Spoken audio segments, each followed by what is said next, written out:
Cunningham Stadium. There's never been a more fitting night for homecoming here at Pendleton High School.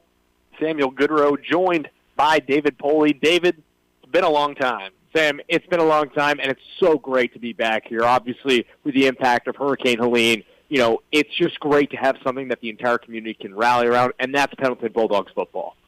Absolutely, and tonight we've got a special one for you. As we mentioned, it's homecoming here tonight at Pendleton High School, but dare I say, even more importantly than that is the opening of region play against the Walhalla Razorbacks. We've got the 2-2 Bulldogs facing off against the 2-3 Razorbacks of Walhalla. A very familiar foe are these Walhalla Razorbacks for the Pendleton Bulldogs. The past two meetings have been a little bit one-sided. 2023, the Bulldogs took down the Razorbacks 54-8. Going back to 2022, it was a shootout in which the Razorbacks actually got the job done 70-55. Walhalla leads the all-time series 27-20 with two ties. So, Dave, that makes this the 50th meeting between these two teams. Yeah, 50th meeting between two teams, and if anything, tonight is like that game in 2022 where 125 points are scored in the high school football game. We're in for a treat, Sam. Absolutely, and as we know, the head man for the Pendleton Bulldogs, Grayson Howell, in his fourth season full-time as the Pendleton head coach and his sixth overall season as a head coach in the state of South Carolina. For Walhalla, it's Chris Stone, his second season at the helm for the Walhalla Razorbacks. Just to recap what happened last time the Bulldogs took the field, as we said, it was 29 days ago, that 38-20 loss to Powdersville on an extremely rainy night, a lot of weird turnovers. And Dave, really just looking for a bounce-back performance from what was a month ago and seems like months ago. Right. Rainy football leads to sloppy football. Right. Going on the road, you don't have the same advantage that you do in Cunningham Stadium if you're Coach Howell and the Bulldogs. Right? You got to play disciplined football, and that all comes from, hey, how do you run your offense, right? How are you going to play through your stars? How are you going to make the freshman quarterback feel comfortable? How's the offensive line going to get off the ball? And how the defense is going to respond to adversity, right? This is something that the Bulldogs have done well at so many points during this season, but last week they just weren't really able to get everything all together, and they had an opportunity late in that third quarter. They really did. They were going to take the lead, but a penalty takes the game-leading touchdown back off the board, and Powdersville just took it from there, right? So how do the Bulldogs this week let momentum be their friend? Yeah, not only that, you're going to start to have to adjust to what is life without Abijah Webb. We know Abijah Webb unavailable tonight with an undisclosed injury. We certainly wish him well and a speedy recovery. But for the Bulldogs, that means other guys have to step up. I think first of Bray Spear, who has 49 carries for 232 yards and a touchdown tonight. You got to think that running the ball is going to be the focal point of the Bulldogs' offense tonight, but it also puts a little bit more pressure on the young freshman quarterback who is 73 for 133 with over 1,000 yards in just 4 games this season. And the wide receiver room obviously takes a big hit with Abijah Webb not in the picture. We're going to need to see some breakout performances from one or many of Ham Scott, Sam Jennings, Nash Cahaley, and Mellow Mattress. Right, we're going to see a lot of those guys tonight. It's going to be Scott, who takes on that deep threat kind of role. Jennings and Cahaley are going to stay in the slot and do what they do with the run after the catch. And Mellow Mattress, we've seen him proven to be a capable deep threat at the 3A South Carolina high school level. Right, so he's done a great job in that way. Bray Spear is an immense talent, and he's got Deshaun Jenkins also as his running back mate in the backfield. They're going to be able to put together a competent running attack, and the quarterback in Groff can use his legs too when he wants to, right? How many times is he going to pull it? How is he going to mature into this offense? I think he's doing a great job. Obviously, he hasn't had everything go perfect in his freshman year, but he's had so many bright flashes, and just getting so comfortable in this RPO-style offense is all part of your first year of high school football, and Groff is doing a great job adjusting to it. This is Pendleton Bulldog football brought to you by Longhorn Steakhouse on 105.1 WABB, and now it is time for part one of our Outsider Coffee Coaches Show. We talked with Coach on Monday afternoon to preview this matchup with the Walhalla Razorbacks.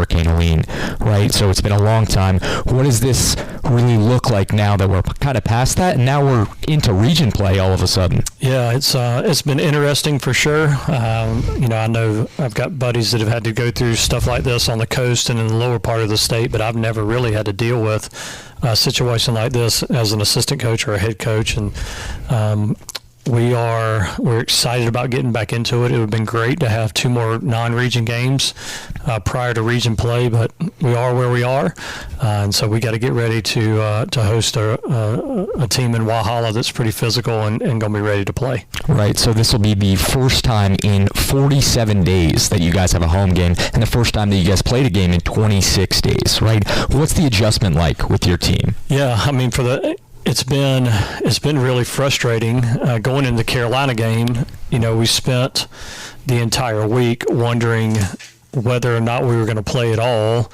And then what day of the week were we going to play? Was it going to move to Wednesday? We're going to get in Thursday, Friday, and so just that week was tough, just from a logistical standpoint. Whereas with the TR.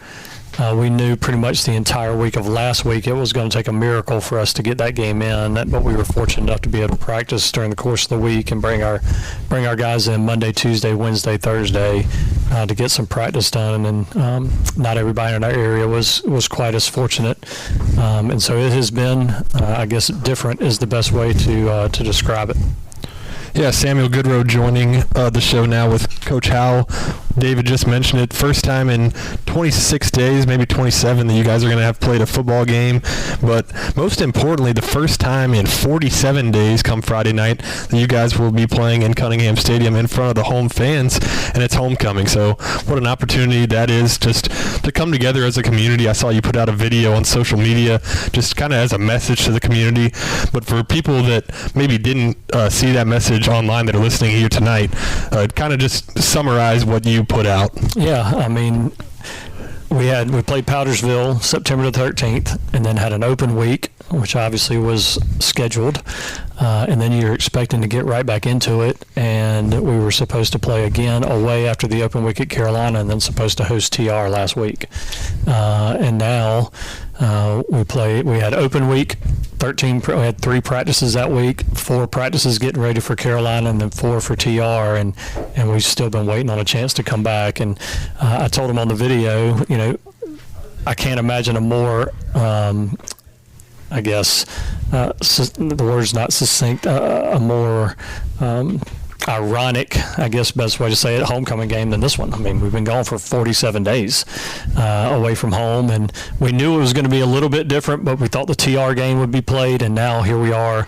an even longer way out with a lot of things haven't happened, and we can't wait to be back. And to throw homecoming on top of it, it makes it even better.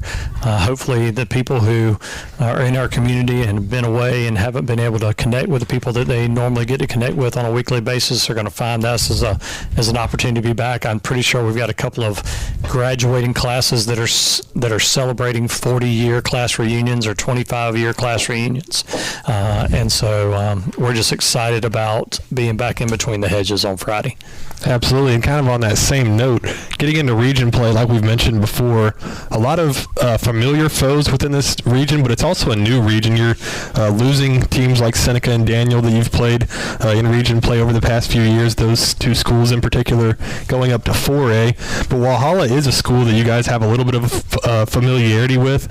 So just talk to us about the matchup between your Bulldogs and the Razorbacks, and then just getting into region play as a whole, like how that preparation is a little bit different when you kind of see these programs year in and year out. Yeah, absolutely. We the biggest thing is we've gone from a 5-team region or a 6-team region to a 5-team region, and so the reason we were playing Travelers Rest was we needed another out-of-region opponent because we're only going to have 4 region games, and so 4 region games really.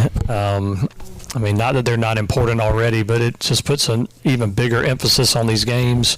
This is what's going to determine where we're seated in the playoffs. This year's, again, unique in the fact that we only have 32 football playing teams in 3A, and so everybody's slated to make the playoffs. So you know that as far as we know at this point, we know that we're going to have, all 32 teams will be in. We'll see what they do with the schedule and if they shrink the playoffs or what. But and so now it's about, how can you finish? Where do you finish? Walhalla, like you said, we've been going back and forth with them over the last few years. We've scrimmaged them in the past, back when Paget Johnson was the head coach, and now Chris Stone, who's a buddy, now taking over. And 2 years ago, we played them here for a chance to make the playoffs, and we lose 70-55, just in an absolute shootout. And they move on to the playoffs, and we stay home. And then last year we had a chance to go up there and played really well against a team that in Walhalla that was playing well. And then we've got West Oak, who we've been very familiar with, and then there's BHP's new to the region, and so that's obviously going to be a tough task, a tough ask for anybody in our region, as they're ranked in the top, 1 or 2 in the state of South Carolina, and then we finish with a Crescent team on the road that's always a tough test for us. Very athletic, going to have some size to them, and then we got to play them on the road. The Razorbacks are 2-3, right? So maybe not the best record on paper. How do you get your team focused to look at them and not look ahead to a team like BHP? Yeah, it's all about region play. And so the goal of where you want to finish has to be a big part of that. And yeah, they've lost. I think they've lost their last 3, came out, played really good early in the year. Played Seneca, where it's 14-7. Late in the third quarter, maybe even into the beginning of the fourth quarter. And so they are very capable. They've got a running back that's really good. They've got a guy that they've used in motion a lot named Silas Parrish, who's a really good player, plays linebacker as well. He will be all over the place. And so, they're very big up front, which we have dealt with, it seems like, every week. They're really big on the offensive line. And so it's just about, it's not necessarily, and I know this gets said down the road a lot, but it's really about how we prepare and how we play. And if we'll put the time in and earn the right to win on Friday, then that's really all we can ask, and we'll go play and find out what happens Friday night. What's the preparation look like for the Razorbacks, right? What's the game plan? Obviously, you guys, dealing with some things internally. What's the scheme? What are you guys going to focus on during the game to, really grit this one out? Sure. Well, they want to run the football, and they've made no bones about it. The running back is a really good player. He's racked up a ton of yards. Landon Robinson is a really physical runner. They've got a quarterback that can run around. And although it's not the same look, we prepared for the triple option last week when we were getting ready to play TR, and Walhalla runs a lot of the same concepts, just not the same way. Travelers Rest was going to be under center, wing back, triple option kind of stuff, more of a flex bone look. Walhalla is going to be more gun, pistol with some orbit type motion and that type of stuff. And so the principles are somewhat the same, but the way they go about it is going to be a little bit different. And so we're going to have to be ready to stand up to a physical run and attack and an attack and defense when we're on offense. And then last question for this opening segment of the Outsider Coffee Coaches Show. How has your team responded in this huge window of weeks that you're just practicing day in and day out, not getting to just look forward to the end of the week on Friday under the lights in front of the fans to put that practice into play on Friday nights? How has your team responded with this huge layoff? Yeah, I've been really proud of them. We talked about, and I think from very early on, I think when we were on a WCCP early in the year, just kind of a preview show of all the teams in Anderson County, I said the best way I know to describe our team is we just got a group of workers. And that's what they've done. We mentioned not playing for 26 days. We've mentioned, not being at home for 47 days. We have also, by the time this week ends, we'll have practiced 19 times with no opponent. And that's even more days of practice we have from the beginning of season when we opened until our first game, because we had scrimmages mixed in and all kinds of stuff. And so they have just showed up and come to work every day we've asked them to. Well, that's going to do it for the first half of our coaches show. We'll hear from head coach Grayson Howell during our halftime show, so tune in for that. But for now, stay tuned. We're inching up to kickoff here. You're listening to Pendleton Bulldog Football, brought to you by Longhorn Steakhouse on 105.1 WABB Spirit Radio. Samuel Goodrow, David Poley back with you live from Cunningham Stadium, getting ready for kickoff of the region season for the Pendleton Bulldogs in their contest against the Walhalla Razorbacks. While we were listening to Coach Howe in the Outsider Coffee Coaches Show as we continue here on the Guys Pizza pregame show, we had our national anthem sponsored by Pendleton Historic Foundation, a great rendition by the band of Pendleton High School.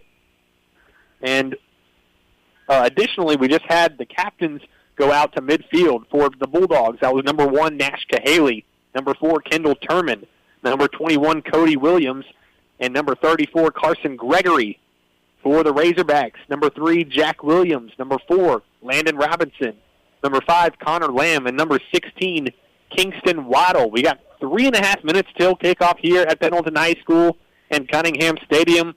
Got a great homecoming crowd in what is the first time in 7 weeks, 49 days, that the Pendleton Bulldogs have been here at home in Cunningham Stadium. David, give us a uniform report sponsored by Black Tie of Anderson. Absolutely, Sam. For Walhalla, they have purple helmets and purple pants, and white jerseys. For Pendleton, it's those gold helmets, gold numbers, black jerseys, black pants. Thank you so much, Dave, and thank you so much to Black Tie of Anderson for sponsoring our uniform report. This is Pendleton Football, brought to you by Longhorn Steakhouse as we get ready for kickoff here at Pendleton High School. And Dave, just quickly, got about 2.5 minutes until kickoff. What are your keys to the game? 3 keys to the game. First key, the Bulldogs have to run the ball. Ground and pound Bulldogs, right? If you don't have Abijah Webb in the passing game, you got to rely on your next best player. Who's that? I think that's Bray Spear. Bray Spear has had a phenomenal year when he's been healthy. He's been able to get in between the tackles and get to the second level consistently, right?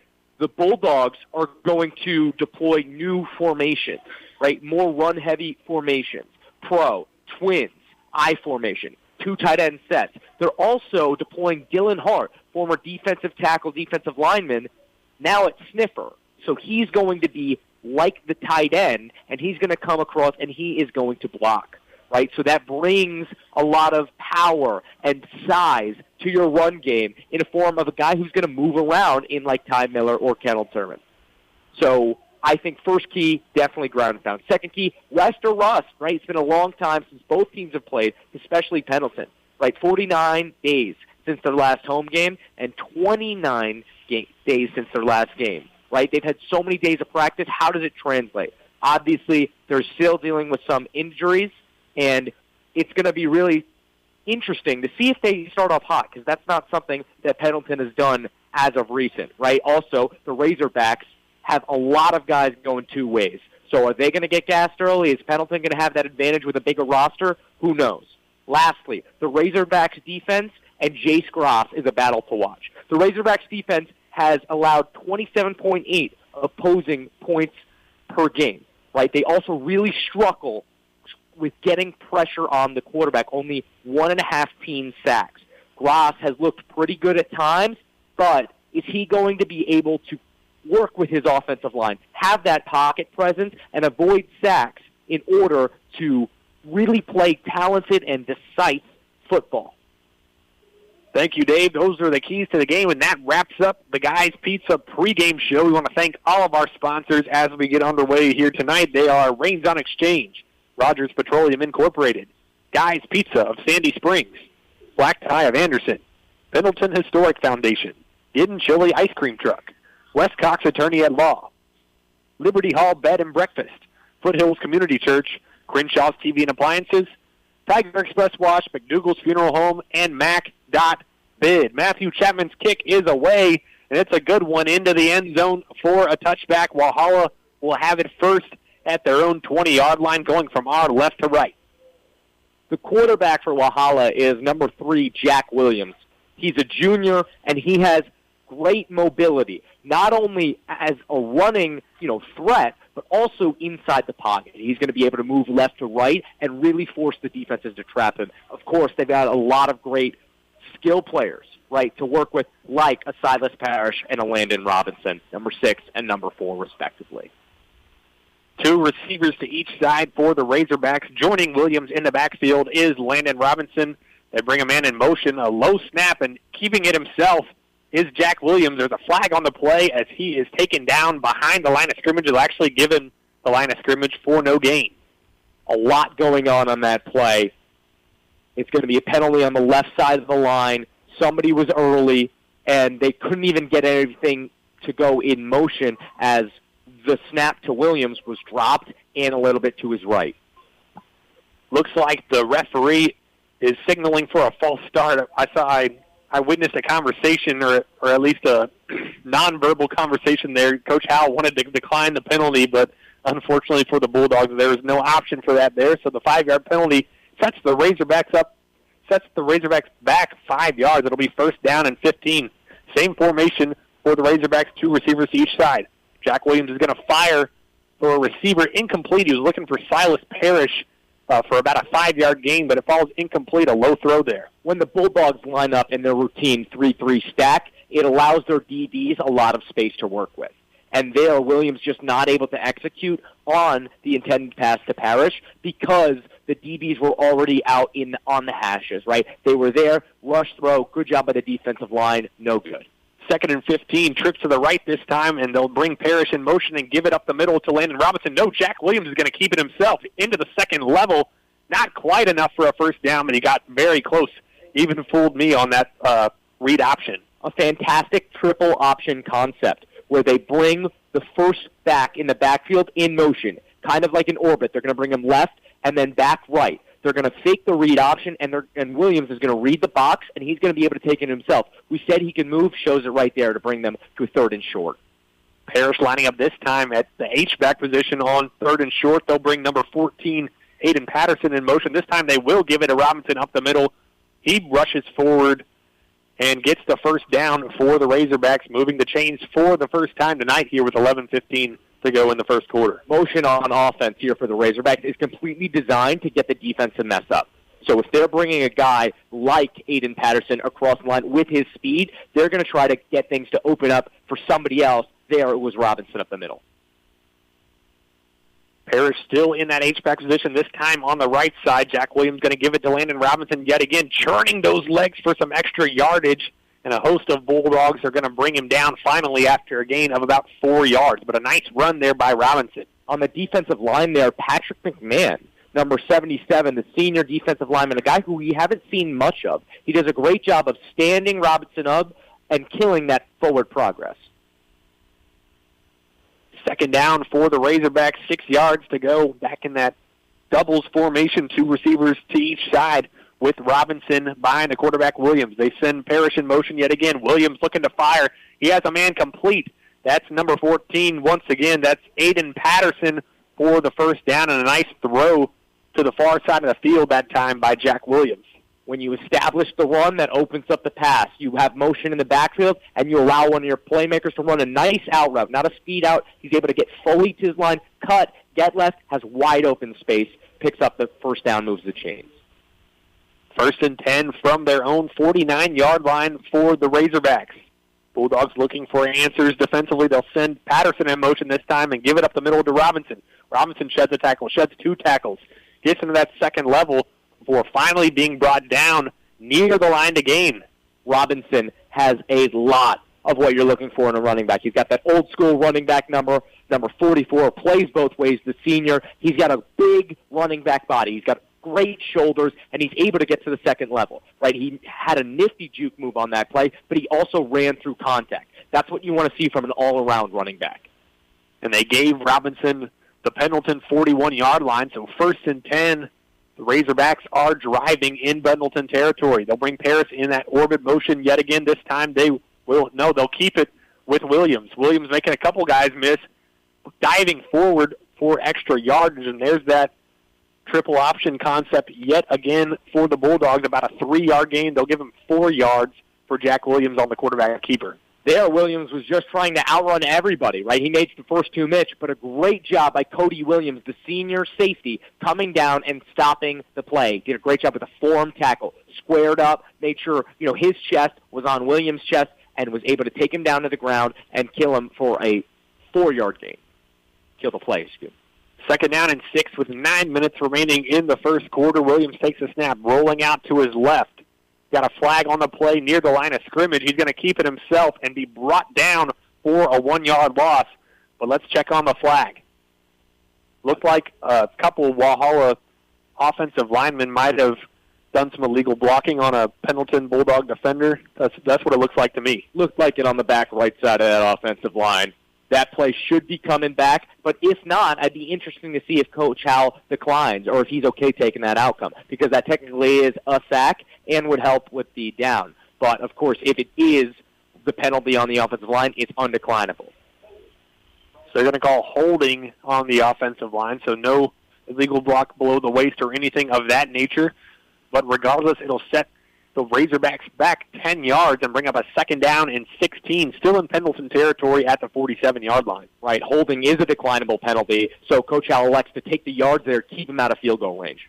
Trips to the left for Walhalla. They'll bring Parrish in motion. Bad snap, but it's picked up by Landon Robinson, the running back. He's going to be brought down in the backfield for a loss by Carson Gregory. A nice job blowing up the play for that Pendleton defensive front. A great job getting off the ball for all 3 guys on the front. Williams just dropped that ball. It went through his legs. Luckily, Robinson was trying to turn that into a wildcat type of play. Just picked it up as it rolled through. Wasn't able to get anything, though, because the offensive line was just not ready on that miscommunication on the snap. That brings up a 3rd and 18 from the Pendleton 49. The Bulldogs defense really needing to get off the field, and they will do just that as Landon Robinson rushes forward for a 3-yard gain, bringing up 4th down and 15. Nice defensive stand for the Bulldogs after getting the chains moved on them a couple times. A very good job by defensive coordinator Jeremy Johnson's defense. They have built their reputation as a bend but don't break type of defense. And that's exactly what they're showing right here. Of course, in the last 2 games, they haven't had their best performances, let's be honest. They've let, poor field position, just unfortunately, the luck of the draw from the offensive side of the ball, complementary football, hasn't gone their way. But now, it could be off to a great start. We have a fake punt from Walhalla. Dylan Cobb, the punter, firing forward for Tristan Woodland, and it is complete to the 30-yard line. An absolute shocker on 4th down and 15, executed to perfection, and the Bulldogs are stunned, David. Wow, what a fake punt there. Keeps the Razorbacks offense on the field. Right, so they have a guy back there who can make that throw. The lefty makes that throw, and wide open is Tristan Woodland because nobody thinks he's going to come in the middle of the field. Pendleton had an extra rusher on the right side, so they thought it was going to be a blocked punt, but he was completely ready to go, designed way that rusher got through, and they pick up a 1st down. Now they're almost inside the 30, Sam. And interesting enough, the punter Cobb also listed as a quarterback on Walhalla's roster, and we saw why on that play. It's a gain of 16 yards and a 1st down for the Razorbacks as the officials continue to deliberate. 7 minutes and 22 seconds remaining in the first quarter. It's been a long drive for the Razorbacks, and the Bulldogs seem to think he's short. Wow, that would be a huge call at this point of the game. If he was short, they don't have an extra down to give it to a guy like number 4, Landon Robinson. It would be huge for the Bulldogs if they're able to get off the field on something that just got them completely off guard. Still deliberating are the officials at the Pendleton 30-yard line. We've seen a couple of black hat officials on each side giving explanations to the head coaches, Grayson Howell and Chris Stone.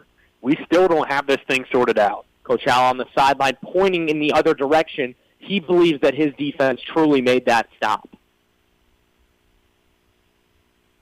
Still no answers from the referee, so we will take the timeout quickly to hear from one of our sponsors.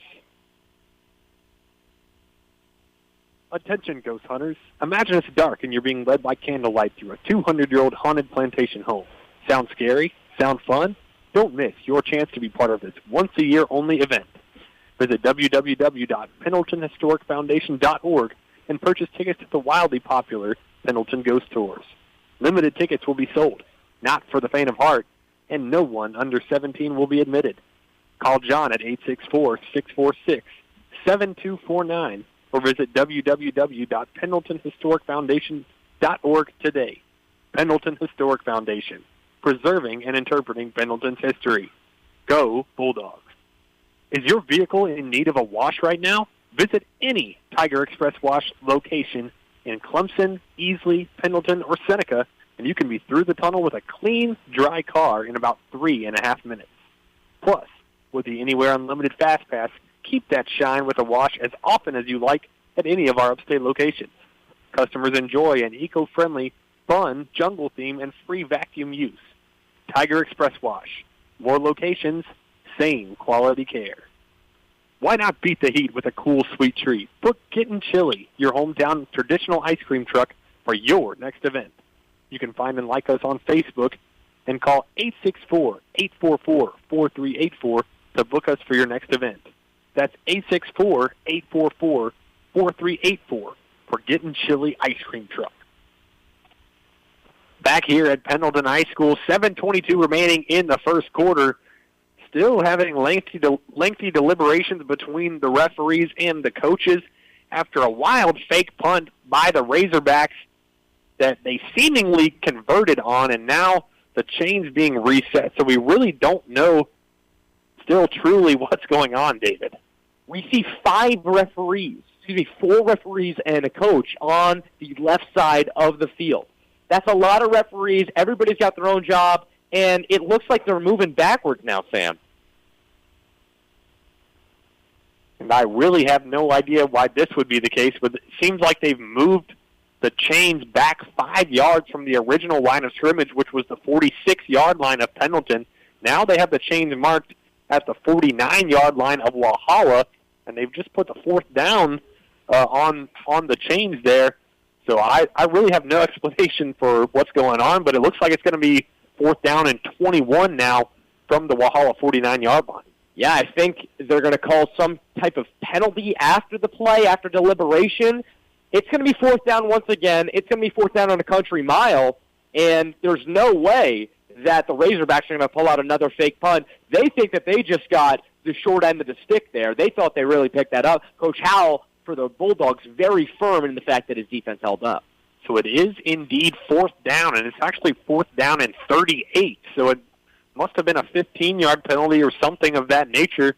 A whole lot of confusion, but the Bulldogs will definitely take it. A big break for Pendleton and Coach Howell's squad.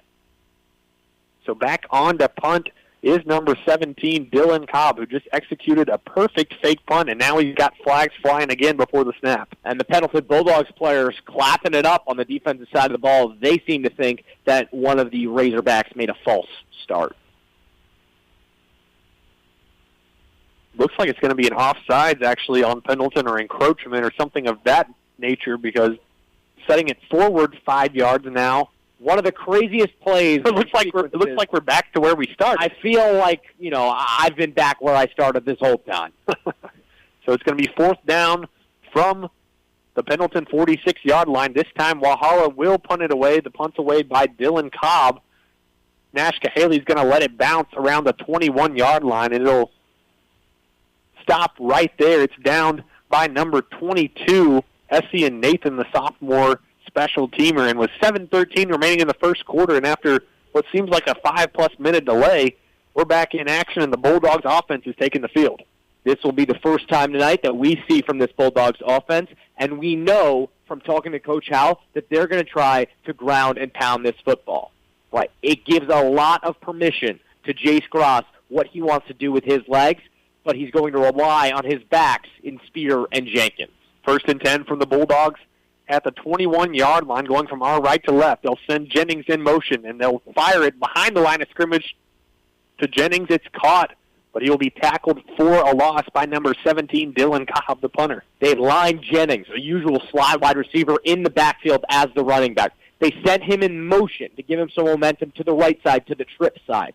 They ran that swing pass absolutely blown up. The defense was not biting on that at all. They know Jennings is a receiving threat, and they went to him immediately, causing that loss. 2nd and 13, a heavier package this time for the Bulldogs as Bray Spear checks into the game, and they will give it to Spear. He'll try to break it outside, cutting back inside off that right side.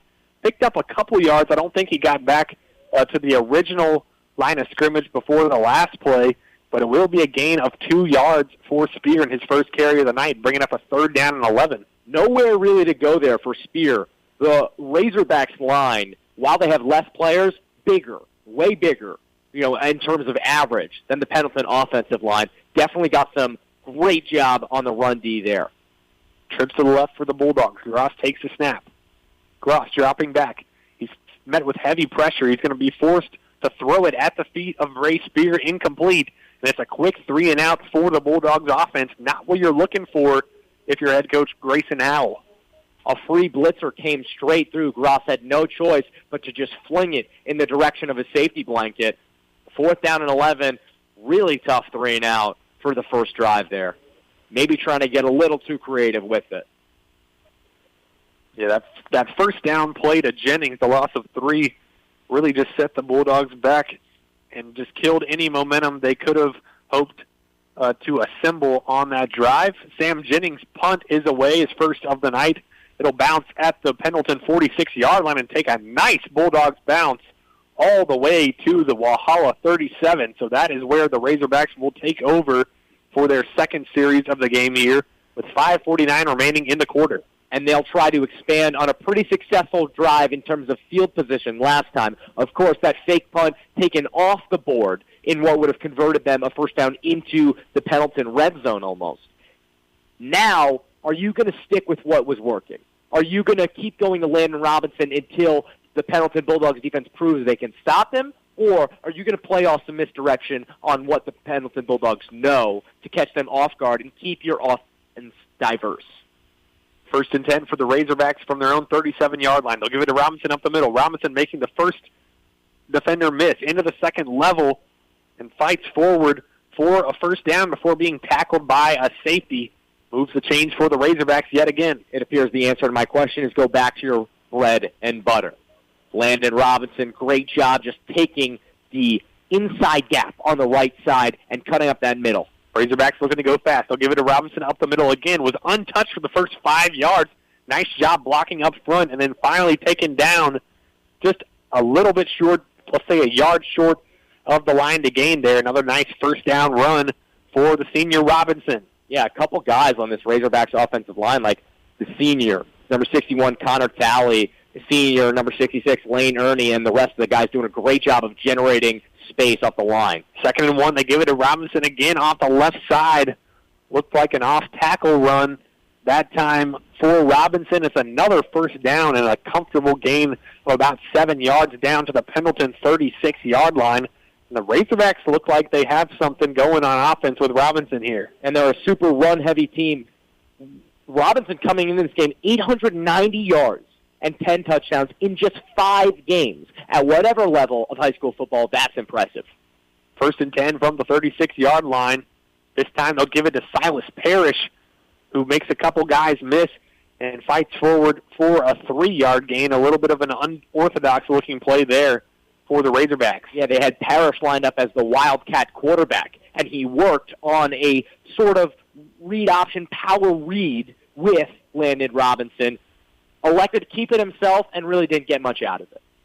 Parrish still in the game with Robinson joining him in the backfield. Parrish takes the snap, fakes the pitch, fools the Bulldog defense, but then a nice job by the weak side linebacker,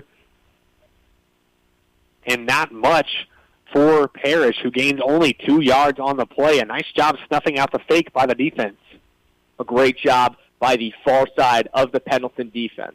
That's number 53, Fisher Sailors, and number 13, Dax Allen. They're there, and they're ready for it. Sailors does a great job of, just stopping his feet and not biting on the pitch, playing a guy like Silas Parrish, and was able to be the first there on contact, and his defense came in to finish it off. 3rd and 5 for the Razorbacks from the 31-yard line of Pendleton, and it's a straight give to Robinson yet again off the right side this time, and Robinson's going to easily have the first down as the Razorbacks are knocking on the door of the red zone. They're down to the Pendleton Bulldog 24-yard line. We can see a lot of inside trap out of the pistol for the Razorbacks in trips, hip formations, where you're having multiple receivers out there, but you're still, playing smash mouth type of football, right? A lot of counters, traps, and we've even seen some, straight up the middle type of concepts. 1st and 10 from the 24-yard line for the Razorbacks. They'll give it to Robinson. Robinson, churning his legs, was met by a few Bulldogs at the line of scrimmage, but then fought to keep his feet and gained a nice 4 yards for the Razorbacks, but definitely an improvement that time for the Bulldog defense. They ran that play right out of the pistol. They had a sniffer coming from left to right, and they had straight-up blocking on the offensive line, almost an inside zone type of concept, straight up the middle. 2nd and 7 this time. The Razorbacks bring Nathan in motion, and Jack Williams, the quarterback, is going to keep it himself off the left side, faking the handoff to Robinson. It looks like he has enough for yet another 1st down, and the Razorbacks are in the red zone at the Bulldog 13-yard line. What I really like about Williams, Sam, is he takes great angles running from the quarterback position. He tries to stay wide. He doesn't cut on a super sharp type of angle. He stays wide, and he does a great job of shaking off hand tackles from defenders on his back. Razorbacks have marched down the field without completing a pass or even attempting a pass, and more of the same here on this 1st down as a keeper by Jack Williams. He's actually going to pitch it outside now to Parrish on that triple option look. Parrish finally brought down after a 5-yard gain down to the 6. An 8-yard gain down to the 6. Great job by Jordan Mattress, number 29, making the tackle on that play. The junior doing a good job. And before switching sides of the field, great triple option look, late pitch by Williams. Parrish did what he could with it, got a couple, but now they're inching towards that goal line on the ground. Razorbacks slowing it down a little bit, down in the red zone. 2nd down and 3 at the 6. They can still get a 1st down without scoring. They'll take the snap, handed to Robinson. Robinson runs a guy over in the 2nd level, fights forward, looks to be a bit short of the line to gain. It will be 3rd down and short inside the 5-yard line. The defensive line definitely won that position battle. Got great get-off from the left side of the play, right, so to our far side towards the visiting bleachers. A great job there by that Pendleton defense. Great job by Robinson breaking that 1st tackle, but the defense was there to swarm in on him. Walhalla looking to cap off this long drive with a touchdown. Williams takes a snap. He'll give it to Robinson yet again. Robinson puts his head down and gets into the end zone for a touchdown, doing the Cam Ward celebration in the end zone, giving the Razorbacks a 6-0 lead, getting on the board for the 1st time tonight. Great job by Robinson, taking what the defense gave him.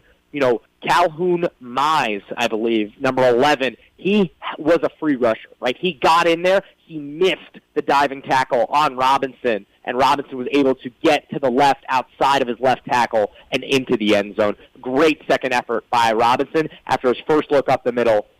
Didn't really provide any fruits. Extra point is up and good by number 17, Dylan Cobb. And with 54 seconds remaining in the 1st quarter, it's Walhalla 7, Pendleton 0. Take some time to hear from a couple of our sponsors before this next Bulldogs possession. Liberty Hall is a 10-room bed and breakfast with ensuite bath in historic Pendleton, available for those traveling to our area and local getaways. Liberty Hall venue is a great location for wedding receptions, corporate meetings, parties, and events. Call Liberty Hall today for your next event. Are you in the market for a new washer or dryer? How about a new refrigerator or a new range? Maybe you'd rather have a new state-of-the-art TV and home theater system with surround sound. If so, be sure to go see the folks at Crenshaws TV and Appliance for the finest selection, advice, and service after the sale. Open 24/7 at www.tvandappliance.com. Proud sponsor of the Pendleton Bulldogs. That's www.tvandappliance.com. Samuel Goodrow, David Poley back with you from Cunningham Stadium. The Razorbacks just capped off a long drive with a rushing touchdown by Lyndon Robinson to open the game up 7-0. Now the kick is away for the Razorbacks, returned by Sam Jennings down the left side, following some nice blocking all the way down to the 30, all the way up to the 38-yard line of Pendleton, and that is where this second possession for the Bulldogs will get started. In this run-heavy game, really tough for the Bulldogs that they really didn't get a chance to touch the ball in that first quarter. For the most part, there's only 45.5 seconds remaining on the clock in the first quarter. The entire first quarter was just dominated by the Razorbacks just due to time of possession. 1st and 10 for the Bulldogs, from the 38-yard line. They'll send Jennings in motion right to left. Empty set for Gross. Gross takes a snap, drops it. Busted play. He's going to be forced to keep it himself. He's going to be tackled for a loss of about 4 yards.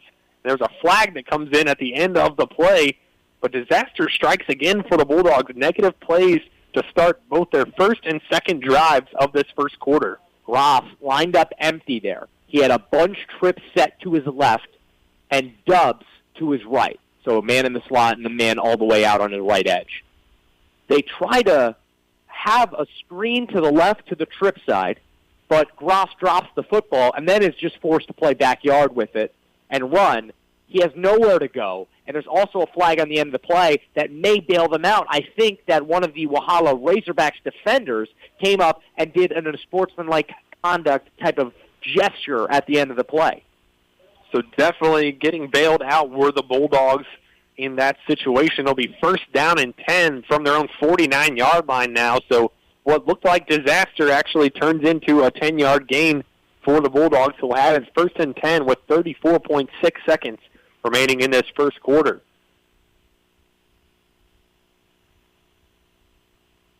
Two receivers to the left, one to the right. Got an H-back in the formation to go along with Deshaun Jenkins. That's actually Bray Spear in the backfield. Gross takes a snap. He'll fake the handoff to Spear. Fires for Mellow Mattress down the left sideline, but falls incomplete. Was looking for about a 25-yard gain there, but it falls incomplete, and there's more laundry on the field.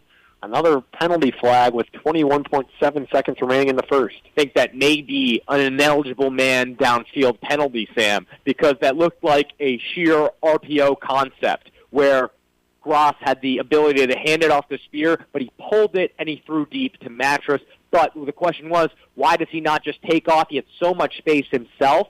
He decides to throw that ball. It's off the mark, and it's a little too late for his offensive lineman. So a rough start offensively for the Bulldogs. A couple negative plays and then an ineligible receiver downfield in just their first 5 plays of offense. But they'll have his 1st down and 15 now from their own 44-yard line. 2 receivers to the left. Going in motion is Ham Scott. They'll pitch it on the left side to Spear. Spear across the 50 down to the 47-yard line. The 48-yard line of the Razorbacks. A nice positive play for the Bulldogs. Looks like that's going to bring up the end of the first quarter. Always a great job by an offense that's, 1, young, and 2, installing a new play style to just execute on a play like that. Ham Scott comes over as the X on the left side, completely fakes that jet sweep motion. They're able to pitch it back the way that Ham came to Spear, and Spear's able to get a really good gain on that play. So 7-0 Razorbacks over our Bulldogs at the end of the first quarter. Stay tuned. On the other side, it'll be more Pendleton Bulldog football brought to you by Longhorn Steakhouse right here on 105.1 WABB Spirit Radio. Are you in the market for a new washer or dryer? How about a new refrigerator or a new range? Maybe you'd rather have a new state-of-the-art TV and home theater system with surround sound. If so, be sure to go see the folks at Crenshaws TV and Appliance for the finest selection, advice, and service after the sale. Open 24/7 at www.tvandappliance.com. Proud sponsor of the Pendleton Bulldogs. That's www.tvandappliance.com. Looking for a place to connect and build community? Join us at Foothills Church in Pendleton. We meet every Sunday at 10 a.m. at Pendleton High School. Whether you're new to exploring your faith or looking for a new church home, you're welcome here. Come experience uplifting worship, a message with real-life application, and a community that cares. That's Foothills Church, Sundays at 10 a.m. at Pendleton High School. We can't wait to see you there. Back at Cunningham Stadium, it's 7-0 Razorbacks as we get underway to start this second quarter of action. 3 receivers to the right, 1 to the left. Spear joining Gross in the backfield. Gross takes a snap, he'll backpedal. Fires for Sam Jennings off his hands, nearly picked off by Walhalla's Connor Lamb, but it falls incomplete, bringing up a big third down for the Bulldogs. Ross had a lot of time early, was pressured late, tried to fire that to Jennings, off the hands of Jennings, almost into the hands of a Razorback defender. Luckily, that one stayed on the ground. Third down and 6 from the Razorbacks' 47-yard line. Going from our left to right now are the Bulldogs. They'll slow it down, looking for the play call from the sideline. It's 3 receivers to the right, 1 to the left. Yet again, Spear joining the quarterback Gross in the backfield. Gross takes the snap, fakes the handoff to Spear. He'll fire to the left side. Ham Scott, that caught a little bit short of the line to gain, though. It'll be decision time for Grayson Howell and the Bulldogs as it's going to be 4th down and short. With this offense, I think that they're probably going to go for it.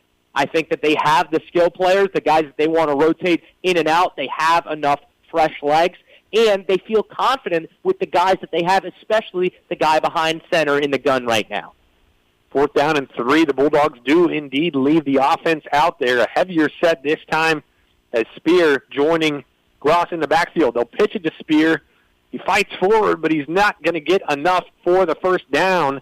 It'll be a turnover on downs, and the Razorbacks will take over right there after a gain of just 1 on 4th and 3. Went with an outside pitch to Spear and just couldn't get enough for the first down. Absolutely, Sam. They designed that pitch out of that shotgun toss to the right for Bray Spear. Immediately the defense, cut through the blocking. Spear had to cut back, and he reached with his right arm with the ball in his hand to try to get that first down a yard short. Really unfortunate. Great effort by Spear, but the blocking just wasn't there that time. It'll be Razorbacks football. 1st and 10 for Walhalla from their own 43-yard line, going now from our right to left. Joining Williams in the backfield is Robinson, as is custom. In motion now is Patterson from right to left. They'll give it to Robinson up the middle. Robinson behind the lead blocker, Parrish, all the way down to the Pendleton 48-yard line. A 9-yard gain on first down, bringing up 2nd down and 1. More of the same for this Razorbacks offense, who's really been able to run the ball at will against our Bulldogs so far tonight. And more of the same for Landon Robinson.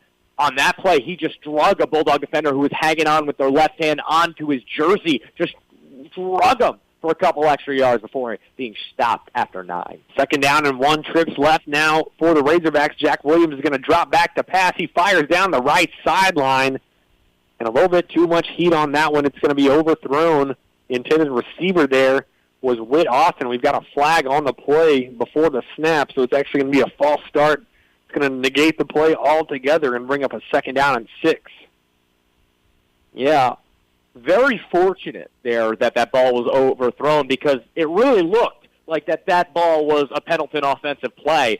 Luckily over the head of both the Pendleton defender and the targeted receiver, but a false start on the opposite side of where the ball was thrown, as the ball was thrown to the far side to the Forest receiver on a deep ball. On the left side, the receiver false started, who was playing the opposite wide-out receiver.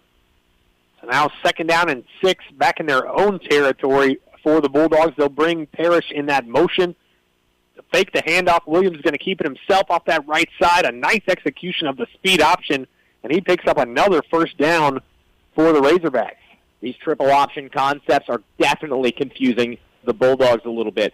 Coach Hal said that they were prepared for TR, and TR deploys a heavy option attack, but they do it out of the wishbone. Everything that Walhalla is doing is coming out of the gun or the pistol, and so many receivers are out there. They bring a guy like Silas Parrish as this offensive Swiss Army knife. They bring him in motion. They're confusing them right now, flat out. 1st and 10 for Walhalla. They'll give it to Robinson up the middle. Robinson untouched until the 2nd level. He is brought down. Had a lot of green grass in front of him, but a nice job by the safety there to take him down a bit short of the line to gain. Robinson's been running just with a full head of steam tonight. And his stats make perfect sense when you're watching him in person and just following his game. He does a great job of attacking the gap. There's no hesitation from Landon Robinson. He's going to get to the 2nd level, and he doesn't care if he gets hit because he wants to hit the defender. 2nd down and 1, 9:45 remaining in the 2nd quarter. Robinson to give once again. He's taken down near the line of scrimmage this time. A better job done by the Bulldogs, and they are going to mark him short of the line to gain. It's going to be 3rd and short for the Razorbacks at the 38-yard line. One of the few bust plays for the Walhalla Razorbacks offense, and you definitely didn't expect that to be that type of bust play. You think short yardage, you have the guy, you go for it. There just didn't happen. The Pendleton defense just needs to adjust and make sure that they're taking advantage of knowing when they got to get off the ball. 3rd down and 1. Robinson yet again joining Williams in the backfield, and the hard count by Williams gets the Pendleton defensive line to jump. That'll be a 5-yard penalty and an automatic first down for the Razorbacks, and a tough mental lapse there for the Bulldogs, who really haven't had much answer for these Razorbacks, who haven't even really posed a threat to throw the ball. And it just goes back to what I just said. You got to know when to get off the ball. You got to watch the ball, and you got to be confident. You got to be strong, and you got to be quick. 1st and 10 from the Bulldogs' 33-yard line. They'll give it to Robinson off the left side. Robinson shaking off a couple of tackles before the linebacker brings the boom inside the 29-yard line. A couple of broken tackles. You see a lot of gang tackling today. You know, the dog pound in full effect. These guys just trying to work together to bring down the skill players for Walhalla. But unfortunately, that's happening after every single player is getting at least 4 or 5 yards from the line of scrimmage. You can't have that if you're a defense. You got to generate more pressure up front. A name that we haven't really talked about today is Trent Garner. 2nd and 5 from the 28-yard line. They'll bring Parrish in motion yet again before handing it off right up the middle for Robinson yet again. Robinson keeping his feet. It was a little off balance for the last 7 yards of his rush, but still gets all the way down to the 14-yard line of the Bulldogs, continuing his dominant performance thus far. The Razorbacks are yet again in the red zone for the second time in their 3 possessions. 8 minutes exactly remaining in the first half of action. Walhalla leading our Bulldogs here on homecoming night at Cunningham Stadium, 7-0. 1st and 10 for the Razorbacks, going from our right to left in the red zone, and we got another penalty before the snap. The Bulldogs showed the pressure. They showed that they were going to blitz. They moved Trent Garner to the left side of the ball, the guy who's usually doing the disrupting and generating that pressure, generating that roadblock energy on the run game.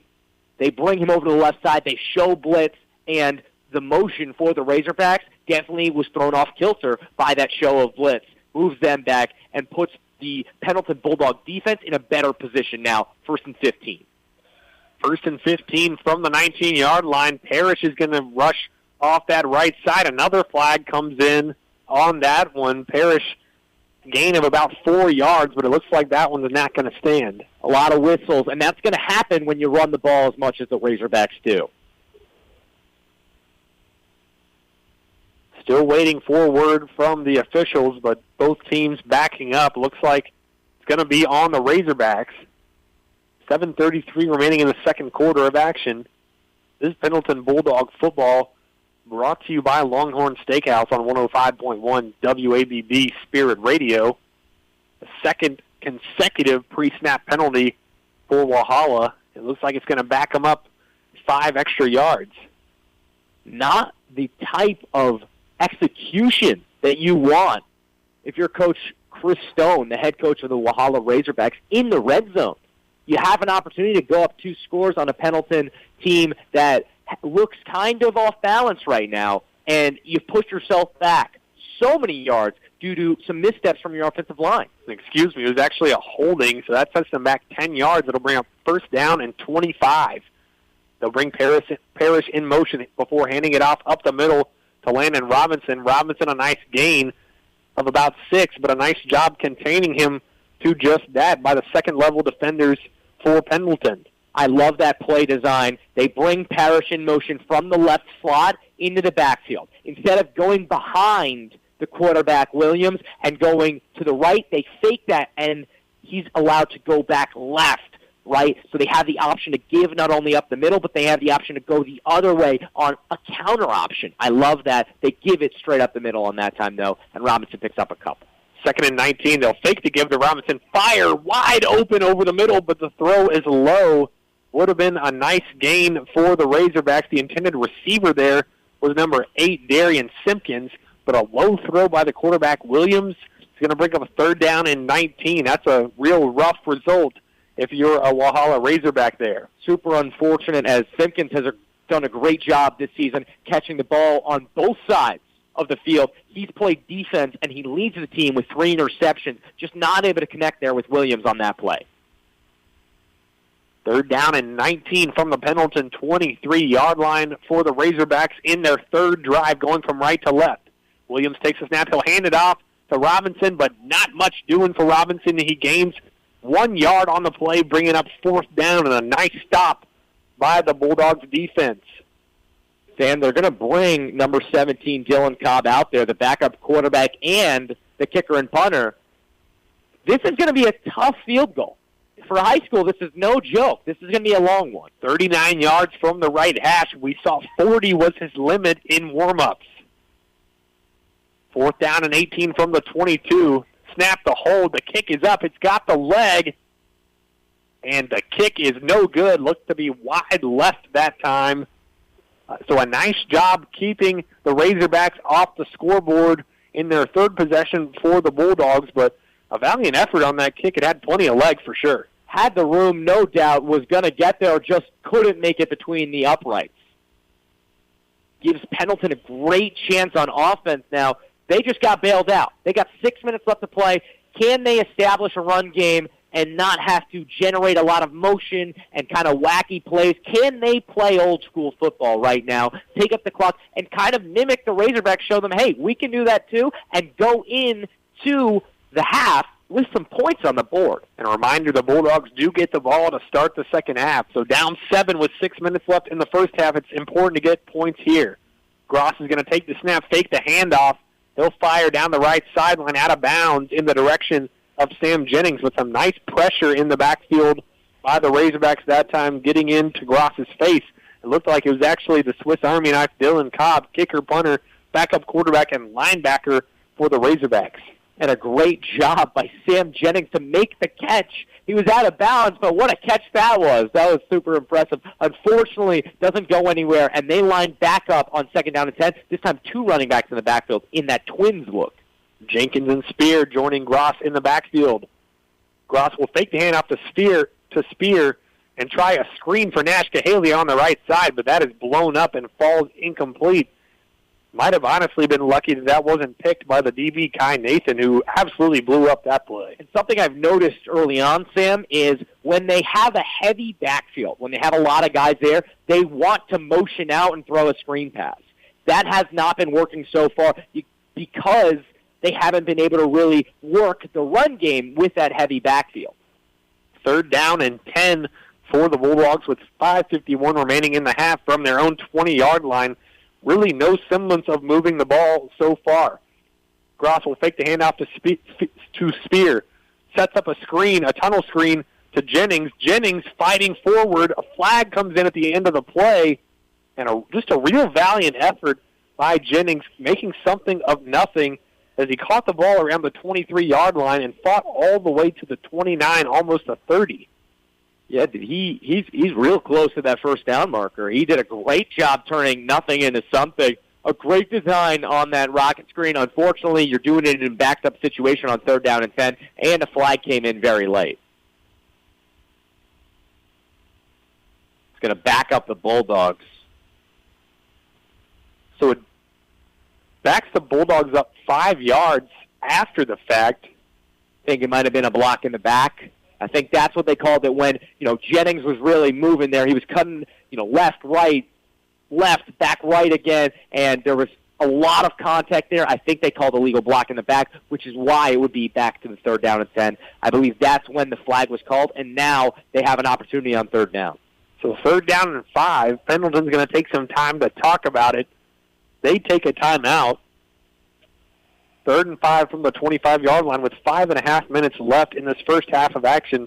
And, Dave, this has really been probably the most frustrating sequence of events that you could draw up for these Bulldogs who haven't been in action for just about a month, haven't been home in 7 weeks.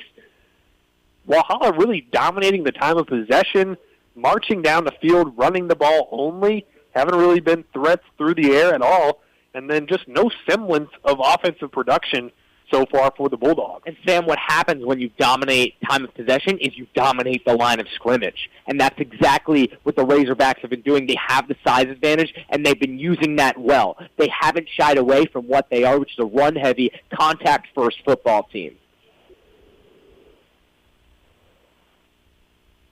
So 3rd down and 5 for the Bulldogs in what is only their 3rd possession of the game. Have it on the right hash on their own 25-yard line, going from our left to right. Really need a first down for momentum purposes, and if they want to get back, or if they want to even the score here before half. Feels like it's got to be on this drive. Officials still talking with a couple Pendleton Bulldog receivers on the left side. It's Nash Cahaley and, I believe, Ham Scott.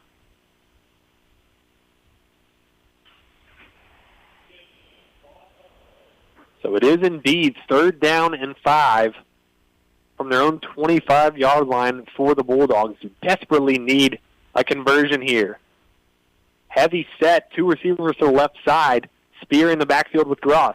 Gross will fake the handoff, looking for Scott, but it's tipped at the line of scrimmage, and a really nice job by the front of the Razorbacks. I think it was yet again number 17, Dylan Cobb, getting a hand on that pass by Gross, disrupting the play and bringing up a 4th down, and Sam Jennings comes on to punt. Looked like a wide-open pocket until blindside pressure came, tipping the intended ball from Jace Gross, which he had an open receiver. He was going to be able to most likely pick up that first down. Doesn't get it there, and Jennings back on to punt. Really tough offensive first half for the Bulldogs so far. 4th and 5 with 5:24 remaining in this first half. Sam Jennings gets the punt away, an end-over-end kick, and it's fielded right there by number 2 at the 47-yard line. That's Jackson Blackwell fielding the kick. Looks like a fair catch, kind of preventing the roll that we saw last time from Jennings' good punt. And so the Razorbacks will have really good field position yet again at the Bulldogs' 47-yard line. I love high-awareness plays like that one from Blackwell. He's not the return man, but he knows that he wants to save his team field position. That's the number one job of the punt team unit, right, when you're on return, is to get your team the best field position possible. He's able to do that fair catching, knowing that, hey, I'm a receiver usually. I can catch this ball. I'm going to take it here, and I'm going to save my team a lot of yards. 4th drive for the Razorbacks. They get it started by firing it out wide to Silas Parrish, the Swiss Army knife of the offense. He gains about 6 yards on the play. A lot of green grass on that far sideline. He's taken down right there. It's going to bring up 2nd and 4. It's a very creative 1-2 punch when you have the stereotypical bell cow of Landon Robinson up the middle, and you can move Silas Parrish wherever you want to pair him with Robinson. This time you move him outright, and he's able to make a couple men miss for a great first down gain. 2nd and 4, Walhalla starting trips left. It'll be a straight handoff to Robinson, who bursts up the middle, wasn't touched until well past the line to gain, and finally brought down after a really good gain for the running backs, who has just been dominant tonight, moving the chains for a first down. And they're back to the same position where they were last drive, but here is where it got derailed completely with penalties from the offensive line. If you're the Razorbacks, that can't happen again here. You got to take a chance to go up 2 scores. And you have a kicker with the leg of Cobb, who you just saw he had the leg last time. You got to give him another chance. First down and 10 yet again for the Razorbacks. Williams joined by Robinson in the backfield. They'll stick with what's worked so far. They'll give it to Robinson off the right side this time. And Robinson, who looked like he was dead to rights, you look up and the line of scrimmage is moving up 4 yards. 6, so it's going to be 2nd down and 6 yet again. Didn't look like a huge gain, but a gain of 4 nonetheless. The phrase yak has 2 great meanings on the offensive side of the ball. One is yards after the catch. That's used mostly for receivers and some running backs, tight ends, of course. 2, yards after contact, and that is where Landon Robinson is making his big day. It's Robinson again up the middle. This time, a swarm of Bulldogs there to meet him, I think, behind the line of scrimmage in what has been a rare occurrence tonight. The Bulldogs bring down Robinson for a 3-yard loss, bringing up a big-time 3rd down and 9. Wow, a great defensive play there by Pendleton. One of the few times that they've been able to get a good jump on Robinson, beat blocks, cut inside, and able to just take down number 4. 3rd down and 9, we've seen Williams throw the ball a couple times. He hasn't been super accurate. This is a situation where, Pendleton, you got to play tight on the pass if it's coming. 3rd and 9, they'll fake the handoff to Robinson and hit Parrish up the middle.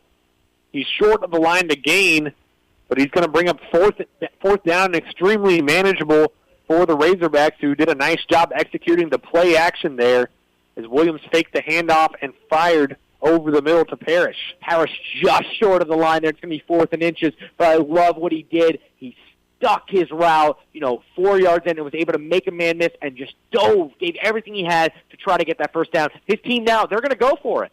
4th down and 1. Looking for the hard count yet again is Williams. Williams will look over the sideline for the play call. Likely going to be a rush by Landon Robinson. He takes the snap. He'll hand off to Robinson off the right side. Easily has the first down. Has some more all the way down to the 15-yard line of Pendleton. And more of the same. Landon Robinson dominating as well as the offensive line for the Razorbacks. They've been middle. They went right, and now they go back left.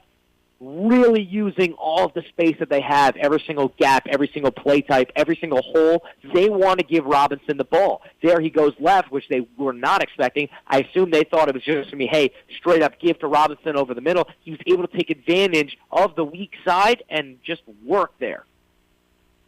So 2 minutes and 8 seconds, 1st and 10 from the Bulldogs' 15-yard line for the Razorbacks. They'll give it to Robinson. A lot of green grass for Robinson. A touchdown-saving tackle by the safety at the end of the play.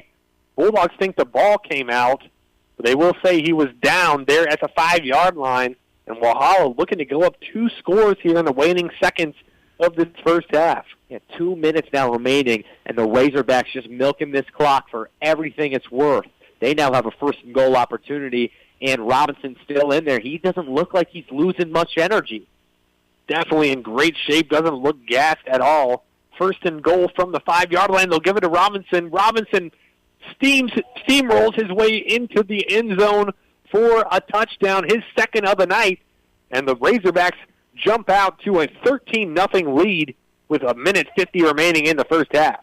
Wow, a great job by Robinson, getting in the end zone once again. Just proving why he has one of the most dominant seasons of any running back in the state of South Carolina currently. Those are his 11th and 12th touchdowns of the season tonight. Extra point is no good off the right foot of Dylan Cobb. So 13-0 Razorbacks here with 1:50 remaining in the first half of action. We'll hear from a couple more sponsors before the Bulldogs look to answer here in this first half. What? For help with real estate, wills, probate, or your small business, go see West Cox Law Firm in Pendleton. They're as tough and quick on your legal needs as the Bulldogs on a Friday night. Go to westcoxlaw.com after tonight's victory party to make your appointment. Guy's Pizza in Sandy Springs is the official pizza of Pendleton High School football. Come see us on Highway 76 right across the street from the Michelin plant in Sandy Springs. We're the home of the famous award-winning Bird Dog Pizza, along with many other specialty pizzas. We also have wings, calzones, strombolis, hot subs, dessert pizza, and much more. To place an order, call 864-375-1410 or stop by and dine in with us. Guy's Pizza in Sandy Springs, proudly serving the area for over 10 years. 13-0 Razorbacks. Back live here from Cunningham Stadium. This is Pendleton Bulldog football brought to you by Longhorn Steakhouse. Looked like a little bit of a pooch kick by Dylan Cobb that time, looking to catch the Bulldogs off guard. But a nice job fielding and returning the kick by Dax Allen. It's going to be good field position, manageable enough for the Bulldogs to maybe get on the board for the first time tonight. Right, and we see them out wide. Once again, 5 wide on 1st down. 1st and 10 from their own 40. Empty set for Gross. Gross met with pressure, immediately forced to fire it in the general direction of Ham Scott, incomplete. In his face immediately was Connor Lamb, the outside linebacker on the play. They've been running a lot of screens out wide, and each time the defensive line has just swarmed Gross with pressure to the point where he has to sidearm it and let it go. 2nd down and 10 as the Bulldogs in desperation mode, needing to get on the board as they've been blanked in this first half and really haven't had much success moving the ball at all in general. Taking the snap is Gross. It's a draw play up the middle for Spear. Spear plowing through a defender, but number 6, Silas Parrish, the do-it-all guy on offense, able to hold on to his shoe to bring him down, setting up a 3rd down and short. Timeout taken by Pendleton. Yeah, that's their 2nd timeout of this half. A great play design there. I love that. You have the quarterback. He's moving to the right. The running back just stay still, gets back. He's able to take it back up onto that seam. On that right seam is where Spear made his move and was able to get 9 yards there. That's his best carry of the day, and that's really the best that the Pendleton offense has looked all day. You have Spear. I would say, hey, give it to him or Jenkins, this short yard situation. You have the guys. Be confident in your run game. You just had something great there where you caught him off guard. Now, no doubt, don't get fancy, smash mouth football. Get that 1st down and try to do to the Razorbacks what they've been doing to you. The Bulldogs already out on the field on offense. I'd love to see it. Yeah, it feels like even with just a minute 29 remaining in the first half, feels like you've got to establish that ground game. We talked about it in the pregame show. Your best player, when in a world where Abijah Webb is not available, your best player on the field, if you're the Bulldogs, is Brace Spear. Need to see more of that in the rest of this half and moving forward. 3rd down and 1 from their own 49-yard line. They'll give it to Spear up the middle. Spear not touched until he breaks the 45-yard line. He's across there to the 43 of the Razorbacks, moving the chains for a 1st down. Still a minute 23 remaining in the half. A nice run by Spear on back-to-back plays. They seem to like Gross in the shotgun and Spear to his right, going back left, and Spear can cut it up the middle. Empty set for Gross. Gross looking to fire on a screen. It's complete to Ham Scott. Ham Scott on a tunnel screen look. He's going to be tackled after a gain of about 3 yards. Clock still moving. Only 1 timeout, a minute and 5 remaining here in the first half. It doesn't feel like you're under too much of a time crunch, though, so you don't have to panic. You have about a minute remaining and decent field position. Trips left, 1 receiver to the right. It's Ham Scott for the Bulldogs, and Walhalla is going to take a timeout, surprisingly, giving the Bulldogs some time to think things over, but maybe they didn't like the look they were seeing that time before the play. And in a quick 2-minute drill situation, if you can force the defense to be so off guard that they have to call a timeout, you're doing something right. That's what happens when you don't panic. Gross did not panic, gets his guys back in line, orchestrates everybody, moving everybody around like he's a conductor, and he's able to get things back to the line, forcing the Razorbacks to call a timeout, and they're quick back out there once again out of the timeout. They know what they want to do. This is the identity that they've been searching for the entire first half. Absolutely. You love to see the decisiveness from the head man, Grayson Howell. You can tell that he and his offense are finally on the same page, and it feels like they haven't for much of the first half, and really needing to capitalize here. Still about 40 yards to go, but you got 52 seconds to do it.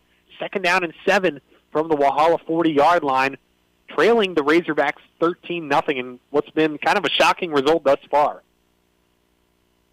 Trips to the left, 1 receiver to the right for the Bulldogs. Gross is going to drop back, fire deep down the right sideline for Ham Scott. Ham Scott in one-on-one coverage falls incomplete. He's looking for a flag. Everyone in the stadium looking for a flag. One will not be thrown by the official. Looking for Scott down that right sideline inside the 10, which fell incomplete. A lot of contact, no flag. Right back to where we started, 3rd down and 7 with about 40 seconds remaining in the half, Dave. And unfortunately for these upset Bulldog fans and Ham Scott, that's clean football right there. That's just physical football. Scott could even be argued generated that contact, right? The ball was thrown in a situation where both men are looking at the ball. The guy's completely turned around on defense. They're both trying to make a play. It just happens where it gets a little handy. Nobody's ripping anybody away. That's clean football. It's 3rd down. Doubles now for the Bulldogs on 3rd and 7. Gross, flush to his left, looking to fire deep, puts everything he has into the throw, but he was falling away, and it goes incomplete. Really forced out of the pocket yet again, and just forced to throw it away. It's 4th down and 7, and decision time yet again for the Bulldogs. I've noticed a different drop back from Gross. Gross seems more on his feet. He's more straight up, and he's constantly almost leaning back, where he doesn't really step the entire thing into. He doesn't have that stereotypical quarterback pocket presence where he wants to release it and let it fly. And that cost him there, that he was off his back foot. There wasn't really super close pressure. There was guys maybe coming, but I think you got to stand straight and you got to fire that ball. The punt is away from Sam Jennings. A nice one inside the 10-yard line, down at the 7.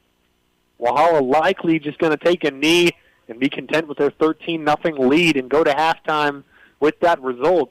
But it's just been such a frustrating first half of football for these Bulldogs on homecoming night. Really not able to stack positive offensive plays at all, and Walhalla has had 4 drives with 2 of them being 4 touchdowns, in which they really just ran the ball right down the Bulldogs' defense throats all the way down the field. 29.6 seconds remaining. They will give it to Robinson up the middle. He runs through a linebacker near the line to gain. He's going to be about 2 yards short. Clock still rolling, 18 seconds remaining in the half. I'll be surprised if Walhalla's not just content to let this one go all the way down. Really loved what I saw from Walhalla in the first half in terms of running the football, and I loved what I saw from Pendleton late, just not able to execute. And Walhalla, they're just going to be able to take their field position and take a lead. 13-0 Walhalla over Pendleton, the score at halftime on what is homecoming night for the Bulldogs back in Cunningham Stadium for the first time in 49 days and the first time in action period in 29 days. This begins the Rogers Petroleum halftime show. It's going to be an extended halftime because of homecoming, 20 minutes instead of the usual 15. We'll hear from our sponsors.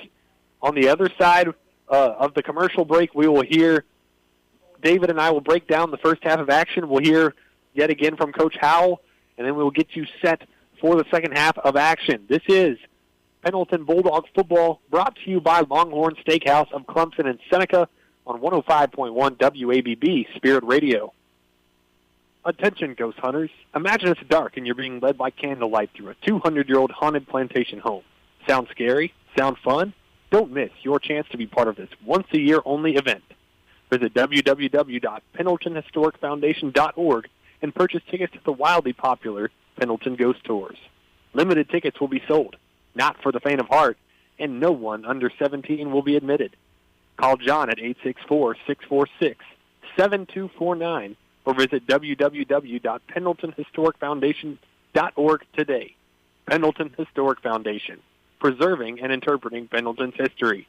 Go Bulldogs. Is your vehicle in need of a wash right now?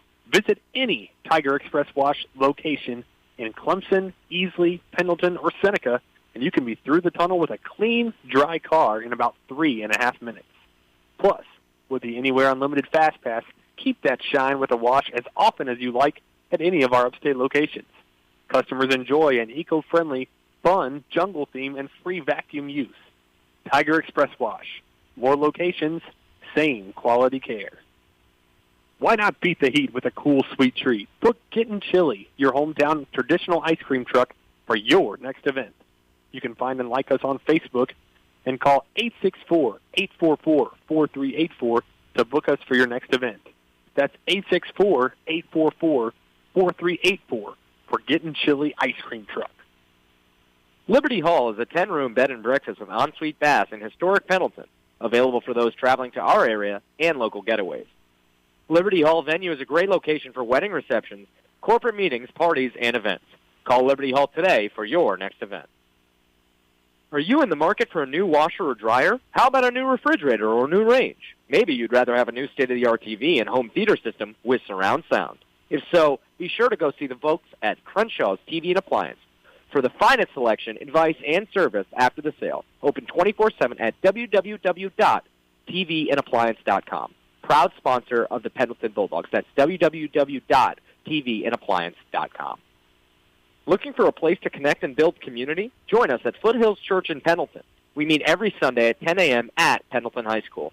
Whether you're new to exploring your faith or looking for a new church home, you're welcome here. Come experience uplifting worship, a message with real-life application, and a community that cares. That's Foothills Church, Sundays at 10 a.m. at Pendleton High School. We can't wait to see you there. West Cox Law Firm in Pendleton is proud to sponsor the Bulldogs. For help with real estate, wills, probate, or your small business, go see West Cox Law Firm in Pendleton. They're as tough and quick on your legal needs as the Bulldogs on a Friday night. Go to westcoxlaw.com after tonight's victory party to make your appointment. Guy's Pizza in Sandy Springs is the official pizza of Pendleton High School football. Come see us on Highway 76 right across the street from the Michelin plant in Sandy Springs. We're the home of the famous award-winning Bird Dog Pizza, along with many other specialty pizzas. We also have wings, calzones, strombolis, hot subs, dessert pizza, and much more. To place an order, call 864-375-1410 or stop by and dine in with us. Guy's Pizza in Sandy Springs, proudly serving the area for over 10 years. Samuel Goodrow, David Poley back with you here from Pendleton High School. This is the Rogers Petroleum Incorporated halftime show. And, David, a really frustrating first half of football for the Bulldogs, really on both sides of the football, as Landon Robinson, the senior running back for the Walhalla Razorbacks, 2 touchdowns in that first half, a really dominant performance. He's been a bell cow for the Razorbacks, has both of their touchdowns. They lead 13-0. Let's start out defensively. What needs to change for the Bulldogs? Because Robinson has been so dominant, whether he goes right, he goes left, he goes up the middle, especially up the middle. He's just been borderline unstoppable, or at least that's what the Bulldogs have made him look so far. What do they need to do to slow down Robinson in the second half? I think that what they need to do, Sam, is they need to bring more linebackers up to the ball. Because obviously in a 3-3 stack, opponents are going to try to run on you. And it just happens that that's the Razorbacks' identity. Their identity is running the football, and they're able to do that against this 3-3 stack. They have the size advantage, and they have a bell cow to back. What you have to do is bring more guys up. If you have to stack 5 of you have to look like you're sending pressure every time. You have to be a man down to stop that run. That's okay because you can force the Razorbacks to beat you with Jack Williams' arm. And he's missed a couple throws early. You can force him to make that mistake, generate that pressure, make sure you're selling out run almost every time, but not having the DB, not having the safeties oversell, allow them to just play to the ball and be ready for the pass defense and just have an extra 2 guys, right? You can have a linebacker stay put. If you want that to be Calhoun Mize, right? If that's okay. But if you want other guys to get up to the ball, I think that's what you have to do. I think 5 guys getting to the line of scrimmage to combat this run game is what you have to do. And then, as you mentioned, the Razorbacks, clear identity offensively. They're going to power run the football, run it right down your throat. They'll even use some misdirection with Silas Parrish. We saw in some orbit motions, setting up some triple option-esque plays there in that first half. But on the other side, the Bulldogs offense, that's a team in this first half that has lacked a clear identity. Haven't gotten anything going. You've had negative plays to start 2 of the 4 drives that have set you behind the chains, taking you off kilter, off rhythm, and that's really been harmful for this Bulldogs offense. They've tried to get things going through the air, but really haven't had much success other than 2 or 3 screen passes set up for tunnel screens, either from Sam Jennings or from Ham Scott. They've gone down each sideline. Jace Gross has been a little bit out of rhythm, forced out of the pocket, has been, in my opinion, a little quick to abandon the pocket in the first half, and just overall haven't established that offensive identity, which we thought coming in was going to be giving the ball to number 9. I think Gross is rushed. I think he feels rushed. Whether he is or he isn't, I think he feels it. And I think that you can see that not only in his shoulders, but his feet and his decisions, right? He's not making errant throws. He's not making errant plays, but it feels like he's not having the time mentally to really go through the defense. A lot of that's due to pressure sometimes on the offensive line, but a lot of that's due to him being a freshman and trying to look and dish, and it's just not there. He has been quick to abandon the pocket. He's also been very hesitant of the rush, right? Maybe it's just a couple beatings he took in the 2 weeks prior, 3 weeks prior, right, where he just doesn't want to get hit anymore, which is totally valid, but he is now having his shoulders back, right? I liked that last drive. I liked it a lot. What I didn't like was Gross throwing off his back foot.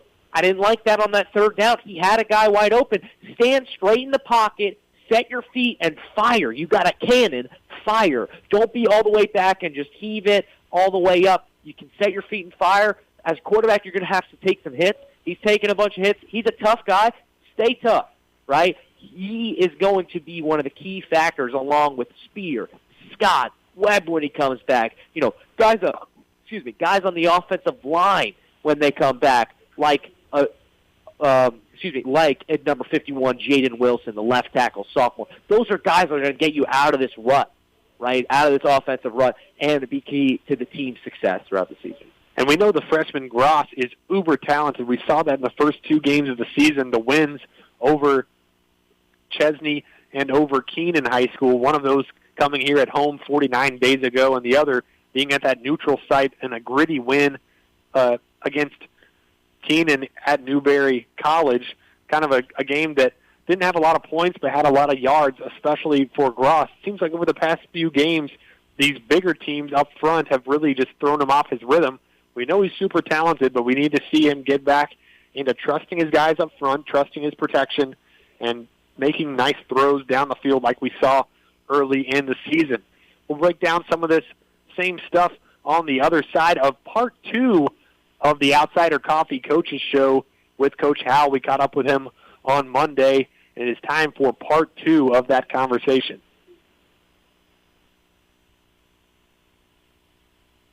Welcome into the Rogers Petroleum halftime show. This is going to be part 2 of our Outsider Coffee Coaches Show. We spoke with Coach Howell earlier in the pregame show.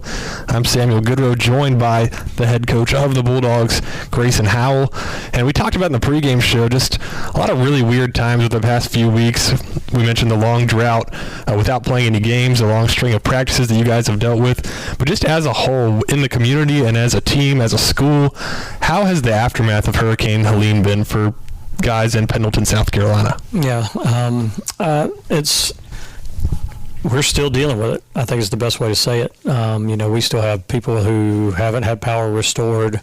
You drive right off of Highway 76 into downtown Pendleton toward the square, and you see oak trees that are uprooted that have been growing for years and years and years, and that hurts my soul when you see stuff like that. Those trees that have been around for a long time, and but the neat thing about it is you find out about your community in times like this and how great it is, and just people going around and helping one another, putting themselves to the side and rallying, and finding causes and neighbors, and helping the people that have come into our area from out of state, like the linemen and all that kind of stuff that have been helping restore power, and just seeing people come alongside them and help. Whether it's, we had one of our families the other day spent some time on, I think it was Friday or Saturday morning, washing clothes of the guys who were here trying to restore power from out of state, and things like that. And, the first thought that comes into your mind is just making sure everybody's okay. And so we try to do that through an online platform that we use, and just checking in, and even that was spotty, and just because the cell service and lack of internet and lack of power made that difficult. But, our district has been great. The number one priority has been to make sure that it's safe for students to come back. I think we're fortunate in the fact that we already had 2 days scheduled off this week that allows us a couple of more days to kind of get our feet back underneath us and be ready to go. And then, like I said earlier, we were fortunate in that we got power back at the school fairly early on, which allowed us to go ahead and bring our guys back and kind of get our arms back around them, so to say, or so to speak, and find out where they were, what their needs were, and all that kind of stuff. And our school was open pretty much every day last week to the community from 10 to 3, where people could come get meals, they could come get water, they could come just sit and relax and get internet for the first time and all that kind of stuff. And so it's just, again, you find out how special your community is in times like this as people just kind of rally to the cause. Yeah, it had to be a great feeling, to see all your guys back out there, right, in the first time where you guys as a team are, all together, but then it's like, hey, it's time to get to work, right? Yeah. And this has been, we just, for the most part, brought back our varsity guys last week, and because we were pretty sure we wouldn't have a JV game. If we were to play TR last week, there was not going to be a JV game to go along with it, and so we brought back just the varsity guys, and our attendance was great, and it was voluntary, but they were chomping at the bit to be back, and we had 4 really good days of practice of just being physical and getting after one another. But I can guarantee you, by the time Friday rolls around, they're going to be ready to get after somebody in an opposing team's colors. Right. In terms of rescheduling, what can you tell us about, down the line? Because obviously you're supposed to play TR, right? We're supposed to play Carolina Academy, and now everything kind of gets, thrown out of the loop, because of the hurricane. Yeah, it's we'll know some more tomorrow. The executive committee of the high school league is going to meet, and they're going to make some determinations about how the season is going to go. All I can tell you is there's been a precedent set, whether it's been through hurricanes or flooding in the coastal regions or in the Midlands or in the lower part of the state, that the season has been extended in these kind of different type situations where it's not just a bunch of rain, where you have catastrophic type stuff. And so, my best guess is if we do it based on precedent, that our season will then get pushed back a couple of weeks, because while we missed non-region games, there are other opponents around the state or other people around the state that miss region games that can't be. You got to have those played. And so again, my best guess is we extend it by 2 weeks. If they do that, then we would play our region schedule, and then play Carolina and Travelers Rest in the order we were supposed to at the end of the season is my best guess. Right. Okay. So with that, you guys have been able to have practice, right? Who are some of the biggest players, really shining out, happy to get back here, right? And going to be key factors going into the game, but who's really been shown out at practice? Yeah. It's been good. Like I said, our guys have kind of gotten after it. It's allowed some of our guys going into the Carolina game. We had multiple guys that were dealing with kind of upper respiratory stuff and were sick and out, and there's just been some stuff going around. And so from that standpoint, we've been fortunate to get some guys back healthy, just from that perspective. But also last week gave us some opportunities too, because we weren't playing a game necessarily, to roll in some guys into practice who necessarily haven't gotten as much of an opportunity since the season started. A guy like Mikey Harrison, Mikey, who's a safety for us, had a great week last week. He picked off balls. And back-to-back days, so he just kind of showed up some. We were able to focus on running the ball and being a little bit more physical up front, and so that's been good for us. And so, a multitude of guys showed up and did a great job. And, Mello Mattress had a good week last week, one of our receivers, and looking forward to him to continue to develop and to be a bigger part of what we do. Coach, it's been a super unique time. You guys had a unique opportunity to have kind of an in-season kids camp, and that's going to be our program spotlight for today. It's my understanding that you guys had over 100 kids in attendance, kind of thrown together at the last minute. You guys made a Facebook post, and just the response from the community was tremendous. So big props to you guys for putting that together. The community obviously loved it, big turnout. Just tell us all about that. It looked like a great thing that you guys put on. Yeah, it was really good. I had a friend of mine challenge me and just asked the question. I don't know if they meant for it to be a challenge or not, but it did turn into that. Just kind of, what can your program do to try to help? And so, you start thinking about, we can go cut down trees, or we can go move debris and all that kind of stuff. But it just, my mind just kind of went back to the kids in our community. And we have a kids camp. We have all kinds of kids camps here in the summertime. And so I just decided that on Friday, instead of practicing, we'd have a free kids camp to whoever wanted to come in our area for grades 1st through 6th grade. And so we threw that out. I think it was last Wednesday. Just kind of put it out on our Pendleton Athletics Facebook page and just said, hey, there's no registration process. We just kind of need you to comment and let us know what you're thinking. And so it kind of started growing and growing and growing. And I think going into Friday morning, we were thinking about 70. And then by the time we finished having kids come down the hill toward the practice field, we counted up 104 kids. And so that was exciting. Not only kids from Anderson 4, but kids coming over from Pickens County and other Anderson districts showed up, which is great, gives us the opportunity to highlight our football program in the hearts of our people. We also had a girls camp that was split between volleyball and cheer. They had 89 girls show up for that. And so just the heart of the people around here is so awesome. It's just a great community to be a part of. We had 28 players show up voluntarily to work the camp. All of our coaches were here. And just the heart of our coaches and our kids for people is exciting to me, because it shows me again that we're doing things in a certain way that attracts people to us. And so it was a really good day when people didn't necessarily have to show up, but they did, and it was good to do. So what did the structure look like with that? Were you guys running a lot of drills? Was there competition? How did that look? How did that process look? Yeah, so we broke them out into grade groups, right? First, second, third, fourth, fifth, and sixth. And then we did we had them spread out 5 yards apiece. So basically I think we had up to 21 in one particular grade. So we took up the entire field just to kind of do our dynamic warm up. And then they went through station drills, offensive and defensive station drills, and then we let them play what we'll call, for lack of a better term, Bulldog ball, right? And so the first graders competed against each other, second, third, and on down the line, and we kind of finished the last 30 minutes or so doing that, and then gave them what every kid and every adult loves afterwards, a little popsicle, so it was a good day. Oh, what a great opportunity to impact the community. You guys are doing a great job with that. Stay tuned for second half action. This has been the Outsider Coffee Coaches Show as part of the Rogers Petroleum Incorporated Halftime Show. You're listening to Pendleton Bulldog Football, brought to you by Longhorn Steakhouse, right here on 105.1 WABB Spirit Radio. Samuel Goodrow, David Poley back with you here from Cunningham Stadium at Pendleton High School. Razorbacks on top of our Bulldogs 13-0 after a dominant performance by Landon Robinson, the senior running back for Walhalla in the first half. Thanks to Ryan Davenport on Twitter, we now know that Landon Robinson had 157 yards rushing in that first half. He's over 1,000 yards for the season in just the sixth game for Walhalla. He has accounted for both of the scores for the Razorbacks, and that kind of brings us into our next point. Pendleton, without Abijah Webb, is going to have to establish the run. We heard Coach talk about it in the pregame.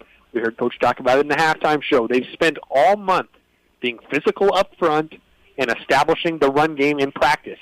And now in the second half, it is time to bring that onto the field here under the lights on homecoming night. Need a big second half comeback for the Bulldogs. David, how do they do it? How do they get this run game going in the second half? 13 points you're down. That is not a score where you look at it and you panic and you think you have to air it out. I think they have to realize the situation that they're in is that they are in a very winnable football game. How you establish the run is you be confident in it, first of all. I love what they did in that last drive.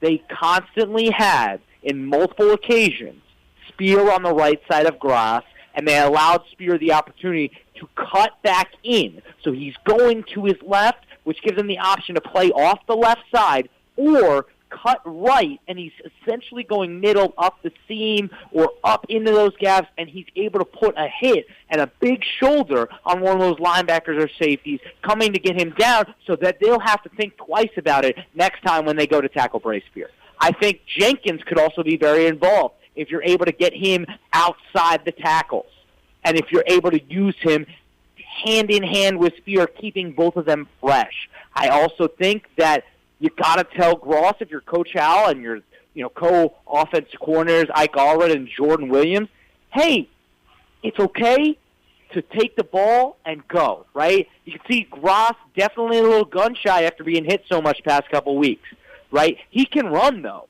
Let him run. I'll tell him he can run. Use his legs. He's got some great speed. Use the athletes that you have and establish that run game through full commitment. Absolutely, and going to need to happen quickly for the Bulldogs, who do get the ball to start the second half of action. We talked about a little bit on the opening of this Rogers Petroleum Incorporated halftime show. Gross looks a little bit different in this game than he has in the first couple games of the season. It seems like this is the third game in a 3-game stretch where he really just hasn't looked like himself. And that's another aspect of the game that the Bulldogs are going to need to get turned around if they're going to come back and win this one. For sure. He has to rely on other players than just Abijah Webb. When he had Abijah Webb, he could look at Abijah Webb and he's like, okay, ball's going there. Okay, I got a guy who's going to get open for me and fight for me late. I got a guy who, when he's in, the defense is going to completely move to where he's at. Now it's, hey, every man for themselves. Guys got to step up. He doesn't have the guy anymore, but he needs to realize he still has guys.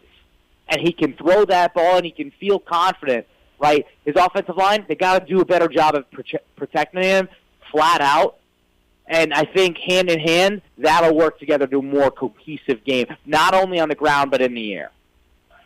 Well, we're getting started here in the second half of action. It is the hour of reckoning for this Bulldogs offense. We've talked about some potential adjustments throughout the Rogers Petroleum Incorporated halftime show. We thank you, Rogers Petroleum Incorporated, for sponsoring our halftime show. Here we go in the second half with another a pooch kick by Dylan Cobb and the Razorbacks. It's going to set the Bulldogs up with some really nice field position as it was fielded around the 31-yard line, returned to the 39-yard line. The Bulldogs will have it 1st and 10 from the right hash, going from our left to right. And this is where you get things started. Great field position. I'm not totally sure the decision from Walhalla to give short fields in because we see that's back-to-back pooch kicks, but I think that they are worried about their own field position, and that's why they're comfortable with it. They want to play the game. 1st and 10 for the Bulldogs. They'll give it up the middle to Spear on the opening play of the second half, and it's a nice run by Spear, who should be the bell cow in this second half, much like Landon Robinson has been for the Razorbacks. A great job by Spear, setting the tone on his first carry for 10 yards in the second half. That's his biggest gain of the day. 1st and 10 now from the 49-yard line. They'll fake it to Spear this time and fire on the near sideline for Ham Scott. It's caught there for a minimal gain, and it'll bring up 2nd down and 9. I like that call there. The defense fully sold out on Spear. Ross does a great job and fires it to Scott. Not able to get much there, but that's the right read, and that's what you like to see. You like to see an organized offense, very, planned in the second half. Right? That's why scripting is so huge. You script your first 10, you script your first 10 in the second half, right? Could this be an opportunity for Pendleton to get on the board with some scripted plays? 2nd and 9 from the 50. Gross will drop back to pass. He has Ham Scott. They set up the tunnel screen nicely. Scott down the right sideline makes a couple of guys miss, forced out of bounds inside the 35-yard line down to the Walhalla 32. That's the most successful play of the day offensively for the Bulldogs, who executed that tunnel screen to perfection there. That's the first time the tunnel screen has really worked out of the design of the tunnel screen. Obviously, Sam Jennings broke a bunch of tackles to turn a tunnel screen that was blown up initially into a pretty good gain. But there, the blocking was perfect. Scott had space, and he used his athleticism to get a couple more. 1st and 10 for the Bulldogs. They'll give it a Spear on a delayed draw yet again. Doubles formation that time. He's going to gain 3 yards on the play. And the Bulldogs looking to put together an offensive drive on their own and answer back after being down 13-0 at the half to the Razorbacks. 2nd and 8 coming up from the 30-yard line. Trips to the left, to the right. The lone receiver is Ham Scott. And once again, Spear joining Gross in the backfield. Gross will fake the handoff. He'll fire across the middle to Nash Cahaley. Nash Cahaley turning on the Jets, makes 2 guys miss before 3 Razorback defenders will bring him down inside the 15 to the 14. For the first time tonight, the Bulldogs are in the red zone, David. And that first time tonight, they have a big pass play that gets them a nice first down. I love that play by Gross. Kind of just floats that one over to Cahaley. Cahaley makes 1 miss left, 1 miss right, 2 down, first down to go. So just 2 minutes into the second half of action, the Bulldogs in the red zone at the Walhalla 14-yard line. Gross takes a snap, he'll hand it to Spear. Spear makes a guy miss in the backfield, but he's met at the original line of scrimmage for minimal gain. It'll bring up 2nd down and 9. Got to stick with it, though, if you are the Bulldogs offense. The run game's got you down there. You can't panic now that you're in the red zone. This is a real opportunity to cut this deficit, and you've looked great coming off the other side of the field in this second half. Take your time, milk the clock, play your brand of football. Two receivers to the right, Ham Scott, the lone receiver to the left. Spear in the backfield with Gross. Gross fakes the handoff again. He'll fire for Nash Cahaley, and a sliding grab. Looks like they're going to call it incomplete. They'll say it skipped on the way to Nash Cahaley, but a really nice play design, nice decision by Gross, but just left it a little bit short there, bringing up 3rd down and 10. Gross not really putting a lot of oomph on his passes right now. Right now he's just playing, touch passes over the middle of the field. Maybe if he got that one over there on more of a direct line, it would have been better and not just, butterflied a little bit short, but still got to love the decision and love what we're seeing in the second half. Big 3rd and 10 play from the Walhalla 14-yard line for the Bulldogs on their opening possession of the second half. They'll send Sam Jennings in motion left to right before the snap. Ross rolling to his right now, looking to throw left in the general direction of Ham Scott, but pressure in his face thanks to Riley Underwood, blows up the play, falls incomplete, bring up a 4th down and 10, and looks like it's not going to be much of a decision for the Bulldogs. They're going to leave the offense on the field. It's not really much of a choice that you have. In this situation, 3 doesn't really do you a lot of good. You're still down by 10. And you've had some kicking troubles early in the season, even though Chapman's been good of late. You got to keep the offense out there. It could be a huge momentum boost. If not, the Razorbacks have a lot of field to work with. 4th and 10, trips right. Gross takes a snap, drops back 3 steps. He's going to fire from the left side for Ham Scott. A jump ball. Oh, it was in his hands, underthrown, and he dropped it. Nice defense by Walhalla.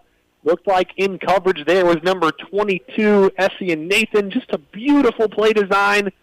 Ham Scott was all by himself in the front left corner of the end zone, but just not enough on that pass to get it there before the defensive back Nathan was there to break it up. What should have been a touchdown right there is turned into a devastating change of possession. A good throw by Gross, accurate, a little too much time in the air, but that's a ball that Scott has to come down with. That's in both of his hands, but a great job by Essie and Nathan, inserting that hand in there late, poking that ball out. So it's 1st and 10 for the Razorbacks, and who would have guessed? It's Landon Robinson rushing ahead on 1st down. Nice gain of 3, brings up 2nd down and 7. Walhalla looking for a long, methodical scoring drive that would be 86 yards. They're starting at the 14-yard line. Yeah, with both of these teams trying to keep the ball on the ground, the clock's going to tick away. Clock's going to tick away with both of what they want to do in the second half, not to the advantage of Pendleton. Williams takes the snap. He'll hand it off. Up the middle yet again is Landon Robinson. A better job so far on the opening 2 plays defensively for the Bulldogs, containing Robinson relatively well as compared to the first half. It'll bring up a 3rd down and 5. Already 3 minutes and 45 seconds have elapsed in this third quarter of action. A big-time 3rd down and 5 coming up here for the Bulldogs defense. A much-needed stop. You see they're bringing a man down to the line of scrimmage. They're really making sure that they're putting pressure on the ball there, and some late movement there on the offense might be backing them up, Sam.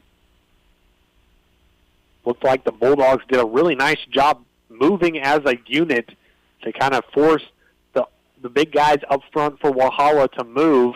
We'll see what the call is. It is going to be a false start, but actually they're going to say disconcerting signals, I suppose, against the Bulldogs. So that's a real heartbreaker there for Pendleton, and it'll give a 1st down to the Razorbacks. How devastating is that? That's really tough. That's why you got to make sure you're playing the game the right way. Coach Howell, very upset with that outcome. I think a lot of the Bulldogs are too, because I don't think that they were trying to mess up any signals there. I think that they were just making sure that they got all of their guys down to the line in that blitz-ready formation. Coach Howell getting an explanation now from the 2 officials, 3rd one running over right now to the right sideline on the 25-yard line. He's pleading his case, and 3 assistant coaches behind him with their hands on their hips don't look too happy either, as the line judge from the far side is explaining the call, and 2 of the assistant coaches turning around and walking back to the sideline in disbelief. Got a lot of unhappy campers wearing gold long-sleeve shirts that are the Bulldogs coaching staff right now, but it looks like the result's going to stand. The nonetheless.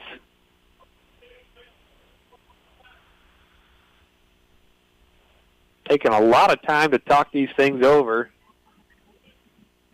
And they are going to give the Razorbacks a first down after what I suppose was a disconcerting signals penalty called against the Bulldog defense. So it's going to bring up a first down and 10 from the 24, moving the chains for the Razorbacks. One of the Bulldog defenders must have said something to cause, the Razorbacks offensive line to go off sides, and you just can't do that. First and 10, it's Robinson up the middle for a big gain. He's out across the line to gain the 34 up to the 36-yard line of Pendleton, moving the chains yet again. A backbreaker of a penalty is going to give this Walhalla drive some new life. Penalties have played a huge role in this game on both sides. They've stopped the Razorbacks from getting some extra points on the board, and they've killed a couple of momentum, time periods for the Pendleton Bulldogs. First down and 10, going from our right to left. From their own 36-yard line are the Razorbacks on the right hash. Heavy set with Landon Robinson in the backfield with Williams. It'll be Robinson up the middle for about 4 yards, maybe 3. Pendleton doing a little bit better job containing him. He's not getting into the second level as often as he was in the first half, but still a nice gain for the Razorbacks on first down. Halftime adjustments seem to be working at least a little bit. They're making sure that more guys are coming down. They're making sure that they're firing run every single time. It's definitely good improvement and going to put some real wear and tear on Landon Robinson. Second and 7 now from their own 39-yard line for the Razorbacks, and it's Robinson up the middle yet again. It seems like that's going to be the call until it gets stopped by the Bulldogs defense. It's going to set up a third down and 2. The clock continues to tick. Already just 6.5 minutes left in the third quarter. The defense has to sell out on the run here, which gives the Razorbacks an opportunity to fake it or use Silas Parrish in some sort of bubble motion. Williams going with the hard count, looking to get the Bulldogs to jump off sides. He takes the snap, will hand it off to Robinson. Robinson up the middle into the second level, dragging a linebacker all the way into Pendleton territory down to the 42-yard line.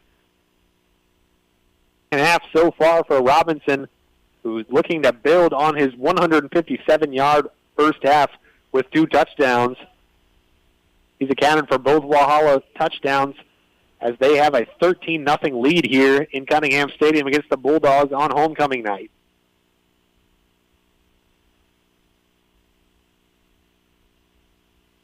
First and 10 now in Pendleton territory for the first time in the second half are the Razorbacks. And a flag before the snap, that's going to set them back 5 yards.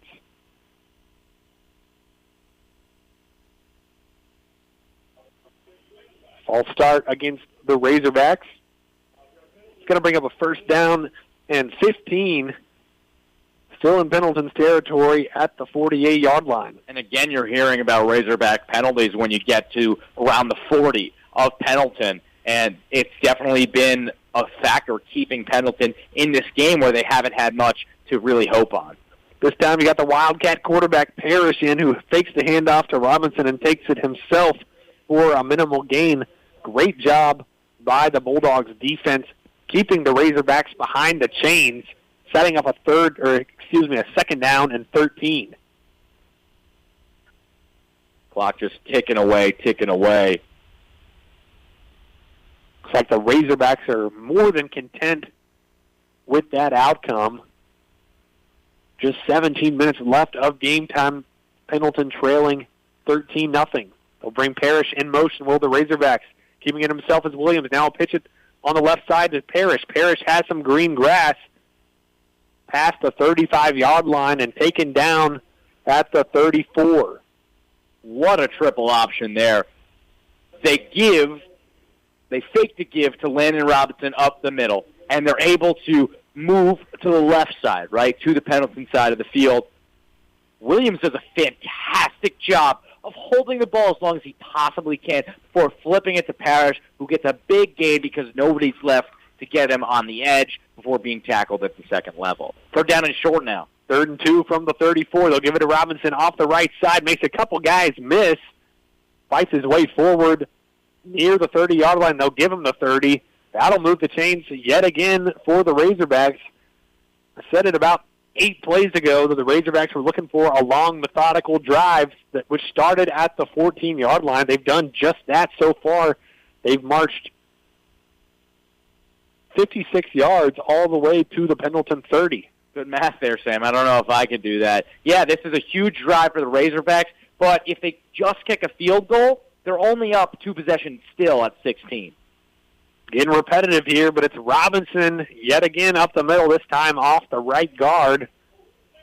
Gain of about 2, and Robinson still down. A little bit slow to get up. I think he's okay, though. Definitely just feeling the effects of carry after carry after carry. He's probably touched the ball 30 times tonight. No doubt about it. No doubt about it, Sam. At least 30. Because he's just been such a force up the middle, and he allows them to generate so much that he's been a part of almost every single play that they have. 2nd down and 7 from the 27 for the Razorbacks, and we've got some confusion. Both sides pointing at each other. Maybe a false start, but we thought the last one was a false start, and it ended up being disconcerting signals. It is a false start this time on the Razorbacks, and as you've been saying, when they get down into Pendleton territory, that's when the penalties kind of have started to pile up for the Razorbacks, who set themselves behind the chains yet again. It's a 2nd down and 12 with 3 minutes and 10 seconds remaining in the 3rd quarter of action. On that play, a little bit of a jump by the H-back right there, S.C. and Nathan, number 22, who was out blocking. They'll fake the give this time, does Williams to Robinson, and fire it out wide, looking for S.C. and Nathan, the receiver and defensive back who made a play on the ball intended for Ham Scott earlier. Falls incomplete, a little bit too high on the throw there for Williams. This has been such a one-dimensional offense for the Razorbacks, yet it's been really effective, and that's thanks to the great play of Landon Robinson. And he had a lot to work with there, Nathan did. Just wasn't able to haul it in. 3rd down and 12, 32-yard line. They'll fire it behind the line of scrimmage to Parrish. Parrish looking to get out wide, but a nice job by about 3 or 4 Bulldog defenders pushing him out of bounds near the original line of scrimmage. Gain of about 1 on the play, bringing up a 4th down and long. Kind of in no man's land. Looks like Walhalla is going to stay out there on the field, and why would they not? Yeah, it makes sense. Force Pendleton to make this stop. They're going to have to do something other than just go up the middle because, Robinson's been so consistent, but he hasn't been a consistent 20-yard guy, 12-yard guy. He's been a consistent 8, right? But the defense has been getting to him after that. Trips to the left, 1 receiver to the right for the Razorbacks, and some early motion yet again. The Bulldog defenders before the play were pumping up the crowd, looking for some noise. And it looks like that might have gotten to the big guys up front for the Razorbacks. The false start's going to set them back 5 yards. It's going to be 4th and 17, and on comes the punt unit.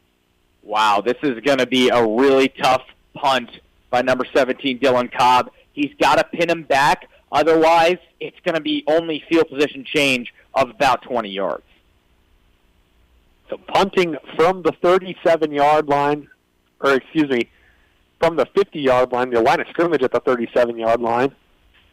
Sam Jennings back to receive the punt. It's a high snap and a false start, it looks like, before the play. Unfortunate break for the Bulldogs. Yeah, moves Walhalla Razorbacks back once again, so still helpful, but man, I think they wish that one stood because they would have just capsized all over Cobb and company as that ball went sailing over the punter's head. And they're actually going to call this on the Bulldogs, so it's going to be a 5-yard penalty on the Bulldogs, and we're going to be right back at 4th and 12, so we'll see what the Razorbacks decide to do.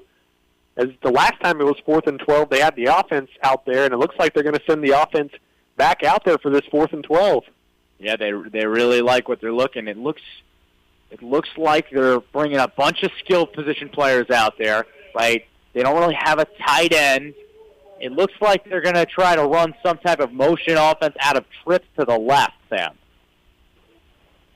Trips to the left. Simpkins on the far sideline, the lone receiver to the right. Robinson has Standard in the backfield with Williams. Williams drops back to pass, and he is absolutely plowed by Trent Garner. The ball comes out. Not that it matters. Either way, it's going to be a turnover on downs. And how about Trent Garner making a play that the defense desperately needed? A flag does come down at the end of the play, though. Trent Garner does a great job just absolutely mauling Williams. Coming off that left side, he beat his blocker and he beat him clean. Right, speed rush just completely around that edge and then just took all of them, like crumpled him with that tackle. Celebrated big time at the end of the play. Is that this flag? Maybe. But it looks like the Bulldogs are going to keep this ball. It's actually against the Razorbacks, so that is a very fortunate break for the Bulldogs. They're going to set up shop in Walhalla territory. You still got 14 minutes and 44 seconds to play with, 2:44 in the third quarter and obviously 12 minutes in the fourth quarter. Still plenty of time to mount a comeback, and Trent Garner bringing the boom right there, that might have just been the momentum shift that the Bulldogs needed. We haven't said his name much. I mentioned he had to really step up in the second half in order for the Bulldogs to compete, and that's why he's big-time Trent Garner. Wow, what a play, what a motor that guy has. Just absolutely blows up that play. Walhalla not a pure shotgun drop back passing team, and the offensive line was just not ready for number 5. So the Bulldogs are going to have the ball just for the second time in this second half after stalling out on a long drive that ended in Razorback territory at the 14-yard line. A clean slate and a chance to get back into this football game. Gross is going to drop back. He's flushed out to his left, looking to throw. Down the left sideline for Ham Scott. Looked for a one-handed catch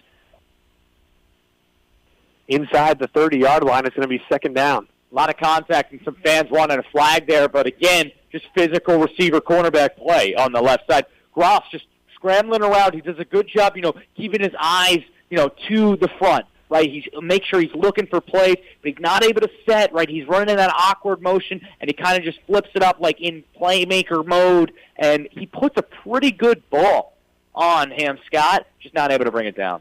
This time it's Spear up the middle on second down. Spear making a couple guys miss, running over a defender all the way down to the Walhalla 42-yard line, bringing up third down and 5. A big-time opportunity here for the Bulldogs to move the chains and get back into this football game. And I think you stick with Spear. I loved what I saw on that last run, getting to the second level. Give it to him right again here because you're in 4-down territory no matter what. You got 2 minutes left to play. In the third, you got to make a play. Trips left. They do give it to Spear off the left side, but he is brought down in the backfield by number 50, Charlie Galbraith of the Walhalla Razorbacks. And I think the Bulldogs are going to be forced to go for it here on what's going to be 4th down and 7. With 1:50 remaining in the third quarter of action. They punted in pretty much the same situation in the first half, so I wouldn't be surprised if they punt here. And it looks like they will decide to send the punt unit out. So an unfortunate turn of events, a 3-and-out for the Bulldogs after being set up with great field position at the Razorbacks' 47-yard line after the big 4th down sack by Trent Garner. Now Jennings going to try to get it to the right side and make sure this rolls to give his Bulldogs great field position. Unfortunately, it's not a great kick. Goes straight up into the air. It's going to be down by the Bulldogs just at the Razorbacks' 35-yard line. So it's just a 9-yard punt. That really is a killer. That is one of the worst things that can happen on offense when you're gifted. You get nothing out of it, and then the punt doesn't even do you any favors. It's going to be pretty good starting field position for the Razorbacks on offense, and they're just going to be doing the same thing that they've been doing. They're going to try to get water out of this rock. They're going to keep giving the ball to number 4, Landon Robinson, and their other playmakers like Silas Parrish on the ground and just win this one in a defensive slugfest. So the Razorbacks will actually have it on their own 34-yard line, a 10-yard punt from Jennings, and there goes Robinson into the second level. He's brought down after crossing midfield. Nice run by Landon Robinson as Walhalla looks to bleed out the rest of this clock in the third quarter. That's a big play there from Landon Robinson, that surpasses his 7 yards of carry probably. Probably even more, honestly. He was just able to get past everybody there, breaking tackles, and move it across midfield. We don't have an official tally on Landon Robinson, but we do know he's well over 200 yards for the game tonight, and has just been the definition of a bell cow for these Razorbacks. Seems like every single play is just a straight give it to Robinson. 2 receivers to the right, 1 to the left. Parrish lined up as the H-back to give it to Robinson yet again. Stiff arms a couple defenders, and he gets all the way down to the 44-yard line of the Bulldogs, bringing up a 2nd down and 5. What a great relationship Robinson and his offensive line must have, because it's so symbiotic. The offensive line has to love playing for a running back who can get so fast to the second level and can break tackles. He can do his own work sometimes. And Robinson has to love being in this offense where he's going up the middle, he's going left, he's going right, but he has offensive linemen creating space for him wherever he goes. So that's going to be the end of the third quarter of action. Walhalla bleeding the clock, limiting the possessions for the Bulldogs. 13-0 Walhalla on top. We'll hear from a couple sponsors. Then the fourth quarter of Bulldog football brought to you by Longhorn Steakhouse right here on 105.1 WABB Spirit Radio. Attention, ghost hunters. Imagine it's dark and you're being led by candlelight through a 200-year-old haunted plantation home. Sound scary? Sound fun? Don't miss your chance to be part of this once-a-year only event. Visit www.pendletonhistoricfoundation.org and purchase tickets to the wildly popular Pendleton Ghost Tours. Limited tickets will be sold, not for the faint of heart, and no one under 17 will be admitted. Call John at 864-646-7249 or visit www.pendletonhistoricfoundation.org today. Pendleton Historic Foundation, preserving and interpreting Pendleton's history. Go Bulldogs. Is your vehicle in need of a wash right now? Visit any Tiger Express Wash location in Clemson, Easley, Pendleton, or Seneca, and you can be through the tunnel with a clean, dry car in about 3.5 minutes. Plus, with the Anywhere Unlimited Fast Pass, keep that shine with a wash as often as you like at any of our upstate locations. Customers enjoy an eco-friendly, fun, jungle theme, and free vacuum use. Tiger Express Wash. More locations, same quality care. Samuel Goodrow, David Poley, back with you live from Pendleton High School and Cunningham Stadium as our Bulldogs trailed the Walhalla Razorbacks to open up region play 13-0. Razorbacks with the ball, 2nd down and 4 from the 43-yard line of Pendleton. It's Landon Robinson up the middle, who's been the culprit all night. Well over 200 yards, has to be over 35 carries to this point. He has been the Walhalla offense so far. And he picks up another first down, in addition to yards, 2 touchdowns. How many first downs has this guy picked up? I feel like every single time that Walhalla has needed to move the chains, this guy's answered, especially in those short-yarded situations where it's just relying on, hey, number 4, go get us something up the middle. Pendleton loading up the box, 1st down and 10 from the 36-yard line, and still Robinson able to gain 3 yards up. He hits the hole with so much speed that it's so hard to drag him down for a loss or even at the line of scrimmage because he's got so much momentum that he's pulling you minimum 3-4 yards in front of the line.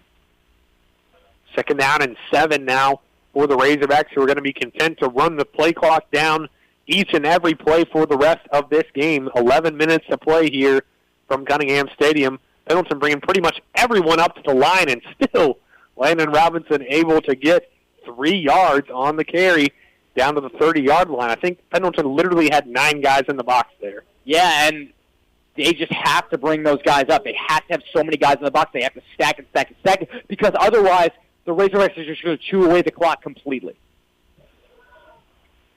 3rd down and 3. If there was ever a time for this Bulldogs defense to bow up, it's right now, or else it's going to be really tough to get back in this football game. 3rd down and 3 from the Bulldog 29-yard line for the Razorbacks on the left hash. Williams will give it straight up the middle to Robinson yet again. Robinson forward for yet another 1st down to the 23-yard line of the Bulldogs, knocking on the door of the red zone. The Razorbacks are looking to land the knockout blow. I feel like I'm listening to a Chick song right now because there was a lot of wide open spaces right there on that 3rd down. So much room. How is there that much room on that 3rd down? Just, massive holes on both the left side in between the guard and the center and the right side between the guard and the tackle. And Robinson just took it and completed it, and he went down afterwards. I love, he went to the ground. He wasn't giving himself up, but he led with his shoulder to the ground to keep that time rolling. 1st and 10, give it to Robinson, and this time 3 Bulldogs are there to make the stop in the backfield. That's Trent Garner, that's Calhoun Mize, and that is Carson Gregory combining to make the stop. And for what seems like maybe the second or third time total tonight, Landon Robinson has dropped for a loss. A much-needed TFL. Obviously, the Razorbacks in field goal range. They have a kicker in the do-it-all, number 17, Dylan Cobb, who wants to attack. Right, he wants to make an impact. He's got the leg for this range. The Bulldogs have to stop him because they know that the Razorbacks will kick it, and they'll still only be down 2 scores. They bring Parrish in that orbit motion. 2nd down and 12. They'll give it to Robinson yet again. Gets only about a yard on that play, bringing up a 3rd down and 11. Clock's ticking all the way down to 9 minutes exactly remaining in this game. The Bulldogs down 13-0.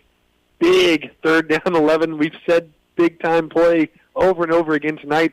This is the biggest play of the game right here. Absolutely. I feel like as the clock ticks down, each play becomes bigger and bigger. You got to get a stop. You got to get a stop. I love what they're doing. They're selling out completely on Robinson, but that leaves a guy like Parrish open if they don't commit to him.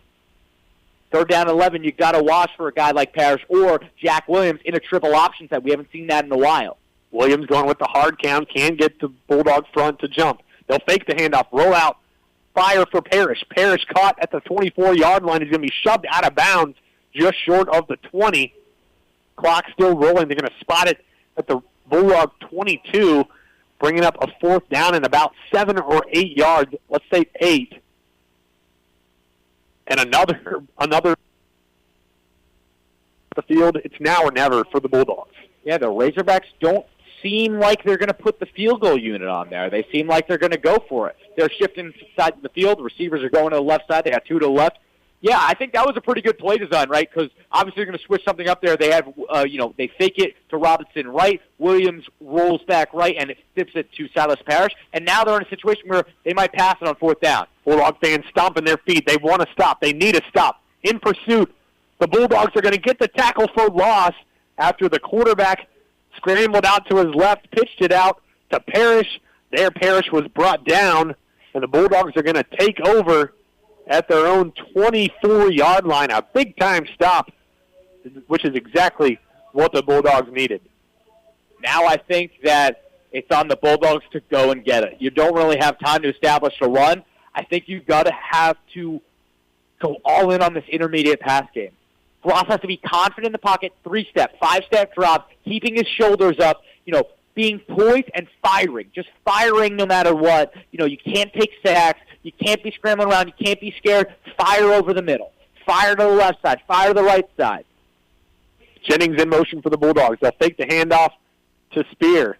They'll throw it out wide to Jennings, but out of the grasp of Jennings on the out there, and it'll fall incomplete, bringing up 2nd down. Yeah, a rare inaccurate throw there by Gross. He had that pressure coming. He had a wide-open man, coming out to the flat and with some running room, but he just missed him, right? The pressure just forced him to go a little bit too far to the left on that throw. 2nd down and 10. On the 24-yard line are the Bulldogs. 2nd and 10, 7:40 remaining in the game. They'll give it to Spear up the middle this time. Spear to the 30. Spear still on his feet. He's going to be taken down at the 32-yard line, bringing up a 3rd down and short.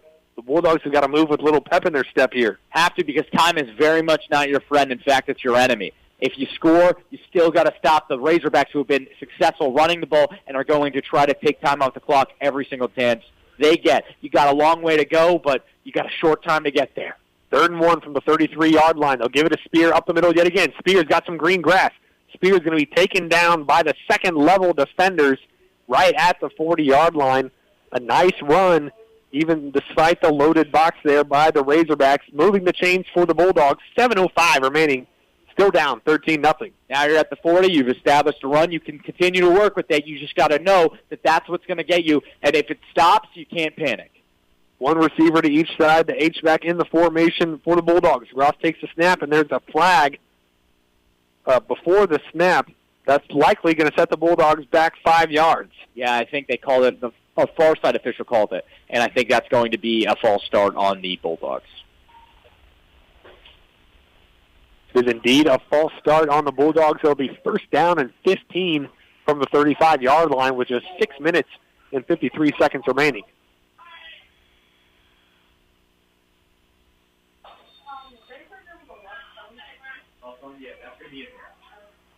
6:48 to play. Clock still rolling. Ball on the 35 for the Bulldogs. Two receivers to the right. Got Spear beside Gross in the backfield. Gross takes a snap. Shotgun toss out to Spear. Spear across the 40 to the 42-yard line. Brings up a second down and 8 yards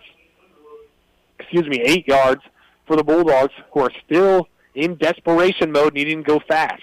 A great carry there by Spear, but unfortunately that penalty moves them back, and he wasn't really able to put his team in the position that they would want to be in. Empty set. 5 wide receivers in the formation for the Bulldogs. Ross drops back, takes a snap. Looking for Ham. Scott on the tunnel screen. Hits the chest of Scott, but then falls incomplete. Really a backbreaker there, as Scott had a lot of green grass. They had set up the tunnel screen to perfection there. And unfortunately, Ham Scott looking to turn upfield before securing possession, and it falls incomplete, bringing up a 3rd down and 8. Now 3rd down. They're going to set 3 wide receivers to the right of Gross, and I think he really wants to throw it here. Yeah, it seems like you pretty much have to in this situation, but I've been wrong before. Gross takes a snap. He'll drop back to throw. Looking to fire down the left sideline for number 7. It's incomplete, though. Looking for Jackson Allman down that left sideline. Thrown out of bounds. Not really a catchable ball that time by Gross. The Bulldogs are going to be forced to go for it here on 4th down and 8. Great pocket presence there, though, by Gross. I love the way he just, stepped back and threw that football, targeting, number 7, Jackson Allman, who's coming back from injury, a quarterback there who's playing wide receiver because of his athleticism, still fully not 100% to play quarterback and, back up Gross. They're going to use his athleticism wherever they can. Great play design there. Had him open a little bit, just not able to reach it. Now they got a 4th down. 4th down and 8. Spear in the backfield with Gross. Gross pump fakes a couple times, flushed out to his right. In pursuit is Cobb, and Cobb is going to put him in the dirt at the 35-yard line. Turnover on downs. Gross slow to get up. Another blown-up play by the Razorback defense, and a great game by Dylan Cobb, cemented with that sack there. Gross just rolling out right. He didn't really have anybody. He had maybe a couple receivers coming back, but he would have to throw across his body. You got to know in those desperation situations, you got to throw across your body. I know it's a cardinal rule of being a quarterback, don't do that, but you kind of had to. And he just wasn't able to get that ball off, and he was absolutely flattened. And like you said, Sam, that might be the digging of the grave for the Bulldogs. Got an injured Razorback, so while they tend to him, we'll hear from a few more of our sponsors. A real unfortunate turn of events there, as the Bulldogs cannot convert on a 4th down and 8. Trail 13-0 with 6:15 remaining in the 4th quarter. Why not beat the heat with a cool, sweet treat? Book Gettin Chili, your hometown traditional ice cream truck, for your next event. You can find and like us on Facebook and call 864-844-4384 to book us for your next event. That's 864-844-4384 for Gettin Chili Ice Cream Truck.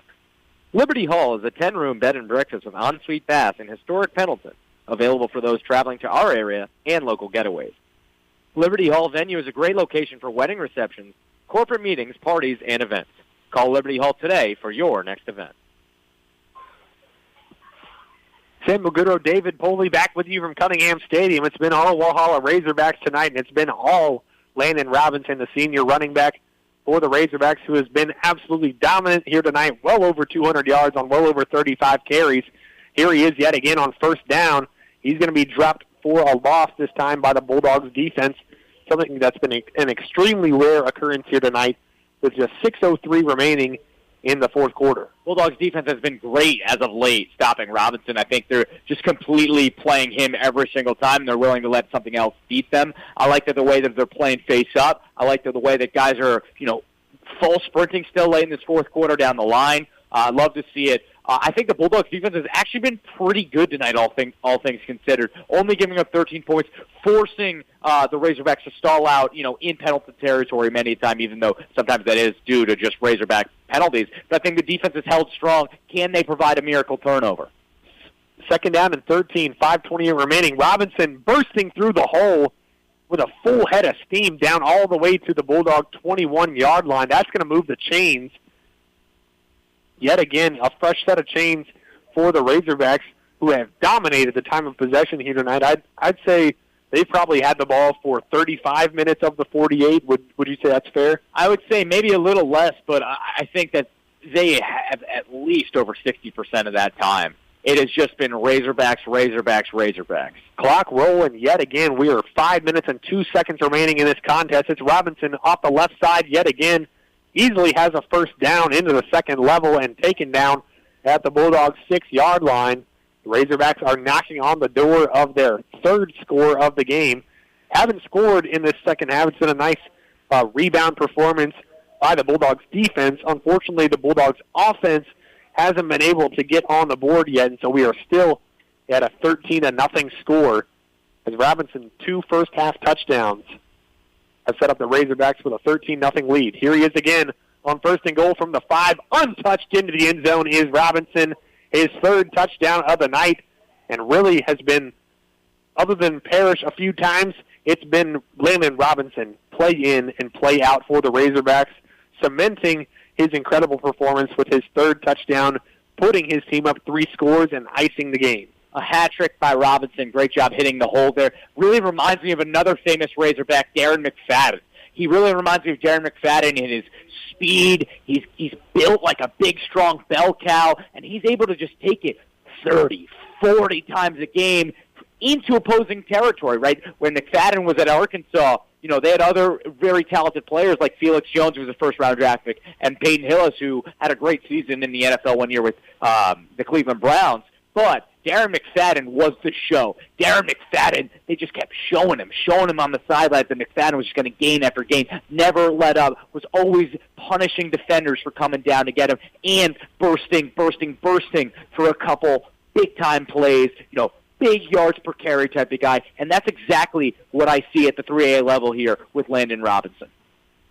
An unbelievable performance by Landon Robinson, well over 1,000 yards for the season in just the 6th game for the Walhalla Razorbacks. He's not only been the catalyst of the Walhalla offense, he has been the Walhalla offense here tonight, and it has been enough so far as they lead 20-0 with 4:38 remaining in the contest. A real rough start to the region slate for the Bulldogs, who prior to tonight hadn't been in action for 29 days. And you got to think, David, this is not what Coach Howell and the rest of the staff were looking for. Definitely not, especially when this is a type of team that I think you might see again in the playoffs. Kick is away and fielded at the 26-yard line by number 10, Ty Miller. He's got some room all the way out to the 40-yard line, and that is where Pendleton will start this possession with just 4:34 remaining, trailing 20-0.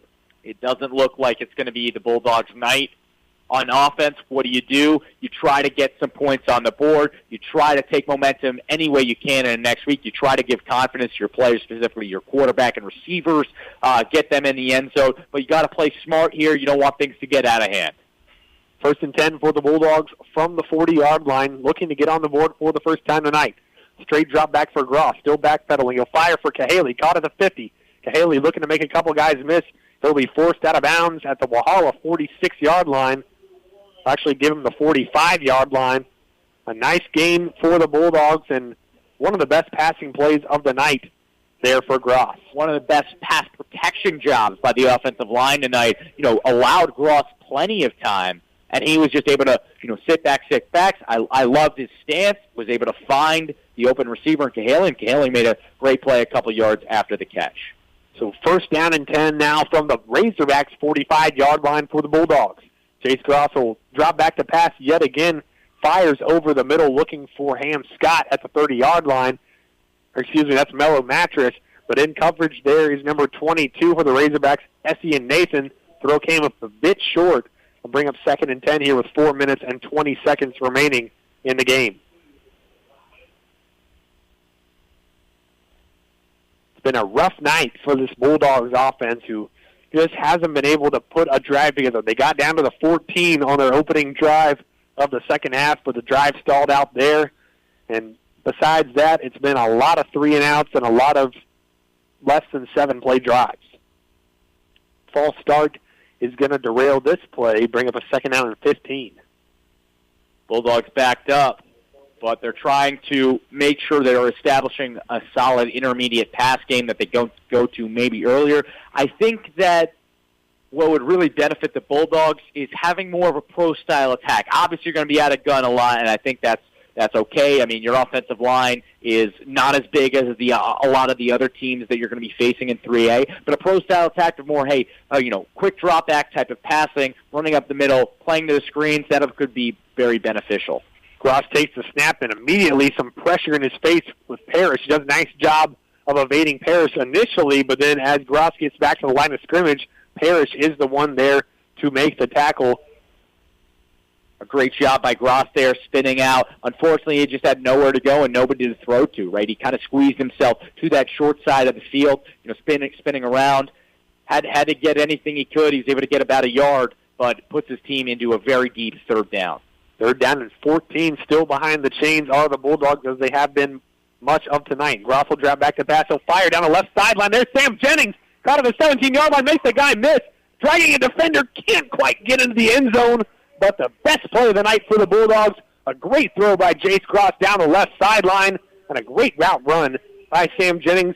Completed the catch and setting up the Bulldogs for what should be their first score of the night. A blown coverage there by the Razorbacks. The safety wasn't able to get over there because the cornerback kind of got mixed up, right? He didn't know where Jennings was. Jennings was able to take the sideline, right, tiptoe on the edge, and make the safety come in late, break a couple tackles, get close to the goal line. First and goal and spear into the end zone, untouched. The Bulldogs are on the board for the first time here tonight. They cut the lead to 20-6 pending the extra point, and a great job kind of building some momentum. Maybe not necessarily for this game in particular. Got a little bit of time. It's probably going to take a miracle to get back into this one, but nice to see that the offense can move the ball down the field, capped off by a 2-yard touchdown run by Bray Spear. And that's a heck of an effort. Heck of an effort there by everybody involved. I love what I'm seeing from Gross late. He's not quitting. Nobody's quitting. None of these guys are quitting. Gross, perfect ball to Sam Jennings. Jennings with great effort after the catch. Spear, just a great job just barreling in. Offensive line, great holes, great space generating on that push. I love that last drive. I love it. That's a great thing to take into next week. Nobody's quitting. That is everything that you're going to get with a Coach Grayson Howell coached team. No quit, no matter the outcome. The snap, the hole, the kick is good. The extra point was actually attempted this time by Bailey Gilbert, not the usual suspect, Matthew Chapman, and that cuts the lead from 20-0 to 20-7. So at least some positive momentum for the Bulldogs after a nice drive set up by a Sam Jennings catch into the red zone. Was the Spear touchdown up the middle for 2 yards. David, a nice drive heading into next week. And now it's onside kick time. Now you have to salvage anything from that last drive.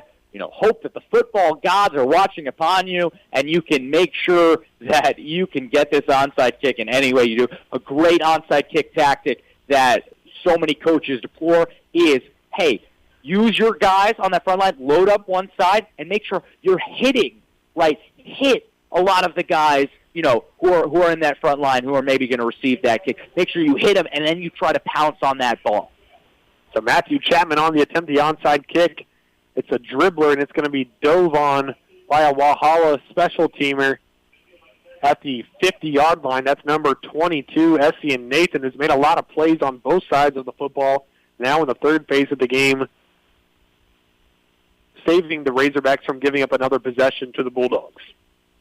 The Razorbacks only have 30 players, which means a lot of your guys are going to be impact players on both phases of the game, offense and defense, and some guys are going to be impact players on all three. We've seen Essian Nathan in so many roles. Young sophomore, wide receiver, DB. He's done a lot of great work tonight. First and 10 for the Razorbacks from the 50-yard line. It's Landon Robinson. Yet again, a flag coming in at the end of the play, a holding. But a nice run by Landon Robinson on first down, in what has been a dominant performance, as we've said time and time again. Robinson getting to the left there. Love what I see there.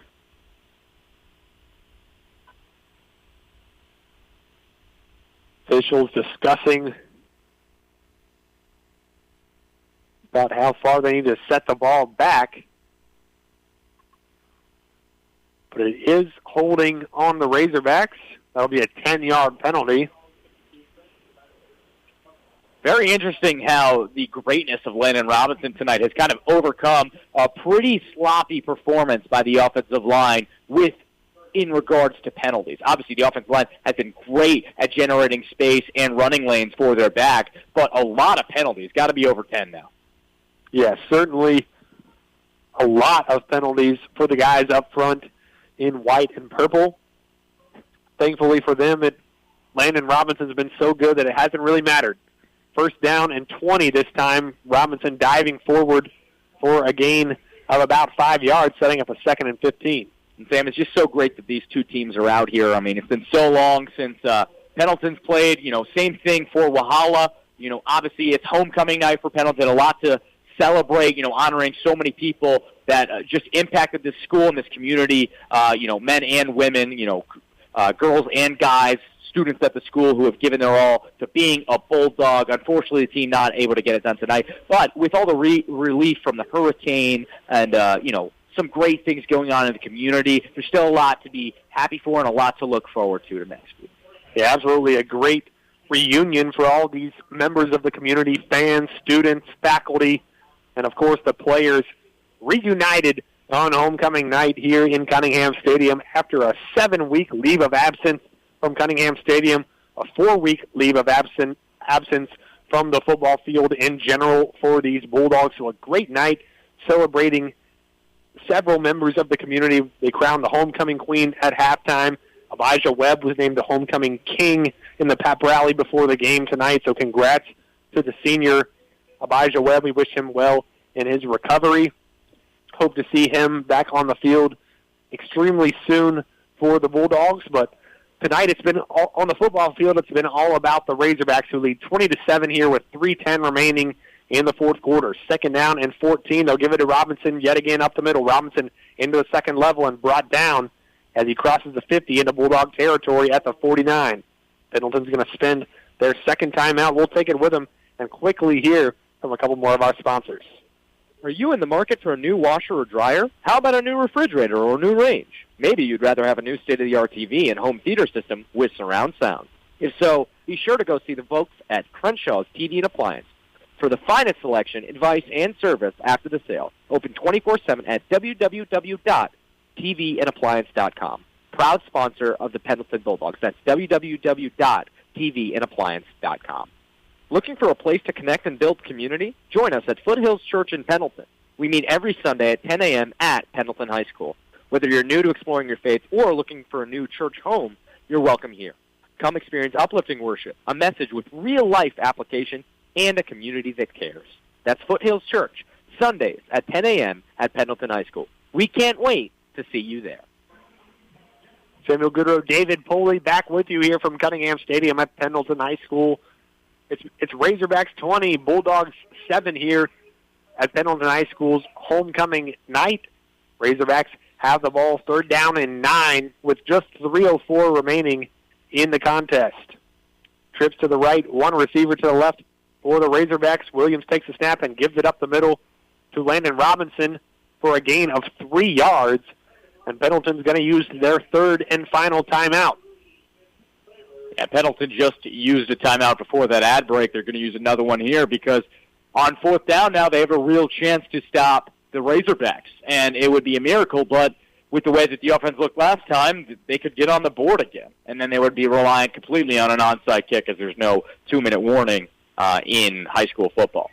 But I think that 4th down and 6, you're going to have to obviously send everything at Landon Robinson and make sure that your outside guys and your DBs and safeties are playing the flat and watching wherever Silas Parrish goes.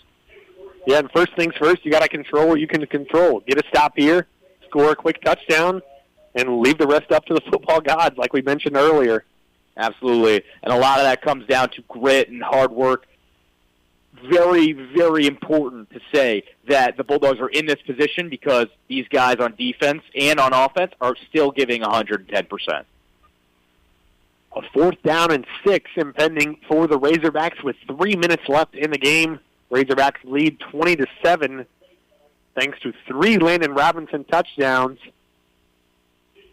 Robinson has been magnificent tonight. They'll send a punt team on now, as takes the Bulldogs a little bit off guard here on this 4th down and 6. Really would have expected them to go for it here, but I guess now with this lead and the time advantage that you have, you play keep away.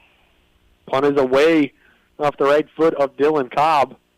It's going to roll to the 20-yard line, the 19, and be spotted there. Bulldogs will take over with 2:52 to play. No timeouts, down 13. Looking to put a quick scoring drive together. Now I think you got to isolate the Razorback man-to-man defense. Allow Groff to be confident, drop back, hit guys over the middle, hit slant routes, out routes, go routes. Give everybody a chance to beat their guy one-on-one. That's football right there. That's man football. 1st and 10 for the Bulldogs from the 19 on the right hash, going from our right to left with 2:52 remaining in the game. Groff takes a snap. He'll drop back, looking to throw left. It's going to be sort of a duck as he had pressure in his face from Silas Parrish. Incomplete, 2nd down and 10 from the same spot. Off the mark there due to heavy pressure, at least 10 yards short of the intended receiver on the out, which was Sam Jennings. Pressure just definitely tightening up later. Remember, Walhalla Razorbacks, they did not have great pressure coming in this game, but today they've been all over it, right? They only had a sack and a half on the season prior. 2 receivers each side for the Bulldogs. Design rollout left, and Parrish is in the face yet again of Gross, who gets rid of it before being put in the dirt by Parrish. And Gross is shaken up pretty badly on the play, it looks like. Yeah, great job by Silas Parrish, just coming in from his linebacker position, screaming with his speed straight to Gross, and, definitely rattled his bones a little bit there. And we will take a timeout as they are tending to Gross on the field. 2:41 remaining. Bulldogs trail 20-7. You're listening to Pendleton Bulldog Football, brought to you by Longhorn Steakhouse on 105.1 WABB Spirit Radio. West Cox Law Firm in Pendleton is proud to sponsor the Bulldogs. For help with real estate, wills, probate, or your small business, go see West Cox Law Firm in Pendleton. They're as tough and quick on your legal needs as the Bulldogs on a Friday night. Go to westcoxlaw.com after tonight's victory party to make your appointment. Guy's Pizza in Sandy Springs is the official pizza of Pendleton High School football. Come see us on Highway 76 right across the street from the Michelin plant in Sandy Springs. We're the home of the famous award-winning Bird Dog Pizza, along with many other specialty pizzas. We also have wings, calzones, strombolis, hot subs, dessert pizza, and much more. To place an order, call 864-375-1410 or stop by and dine in with us. Guy's Pizza in Sandy Springs, proudly serving the area for over 10 years. Back with you from Cunningham Stadium, Bulldogs trail 20-7. Jackson Allman now in at quarterback. We'll have a delayed draw play on 3rd down and 10. It's going to be snuffed out by the Razorback defense for a loss of 7 yards on the play, bringing up a 4th down and 17. Yeah, Groff got hit really bad there on the blitz by Silas Parrish. He's rattled up. He's not going to be in probably for the rest of this game. So they put in number 7, Jackson Allman, a guy who was dealing with injuries, early this season, ran a lot of routes tonight, and they're going to go for it here on 4th and 15. Wow. 2:05 remaining in the contest. Allman takes a snap. He'll drop back looking to throw. He's flushed out to his left. Allman has to get rid of this ball. He does. Gives a couple receivers a chance, but making a play on the ball and falling incomplete.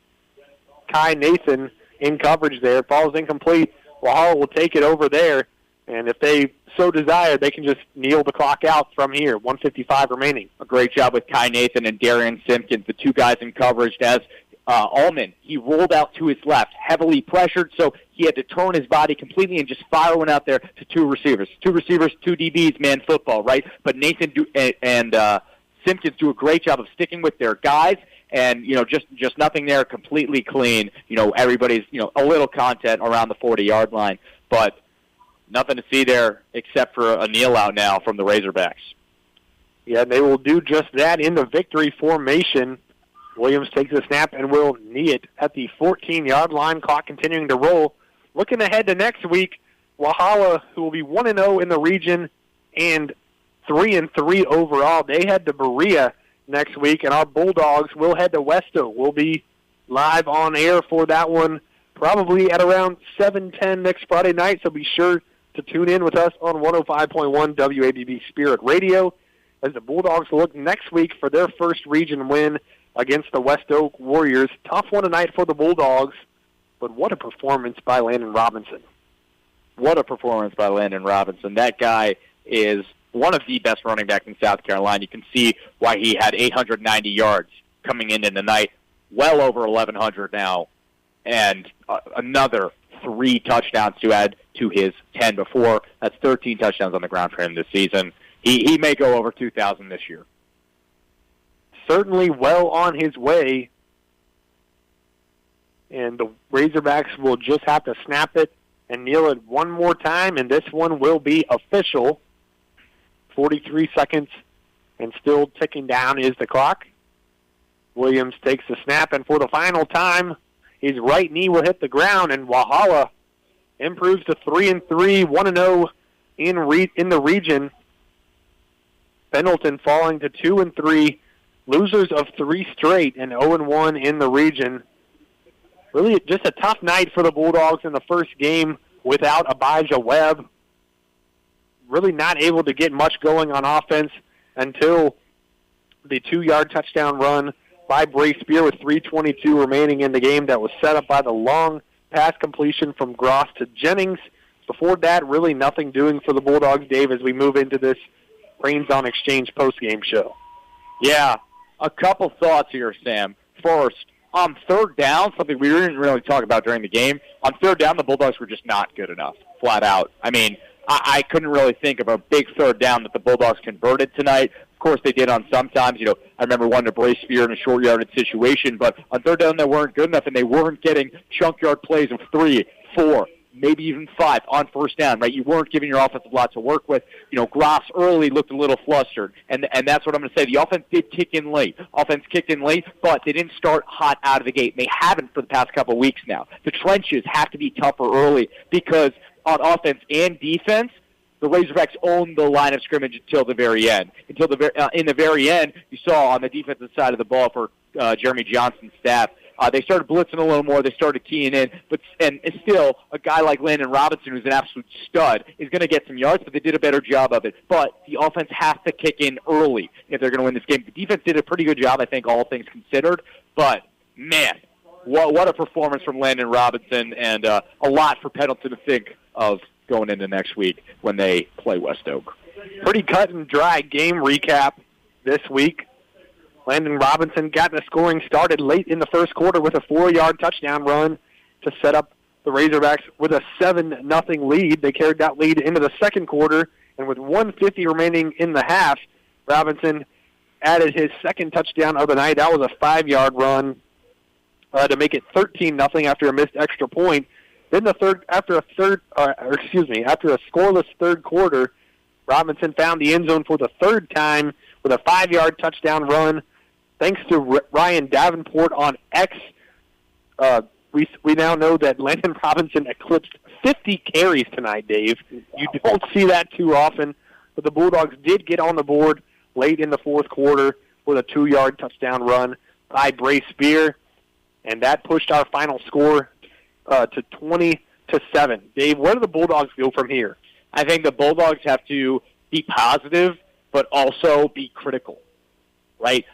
Look at some positives that you had late in the game, which I thought Gross really opened up late. I like the intermediate passing game. If you can get to that earlier, I think that the delay game to Spear was pretty good, but they didn't lean on him as much early. I think what they have to do is they have to find an identity without Abijah Webb. I think they have to play better complementary football, and I think that Gross has to take the weight off his shoulders because obviously he's a little stressed right now.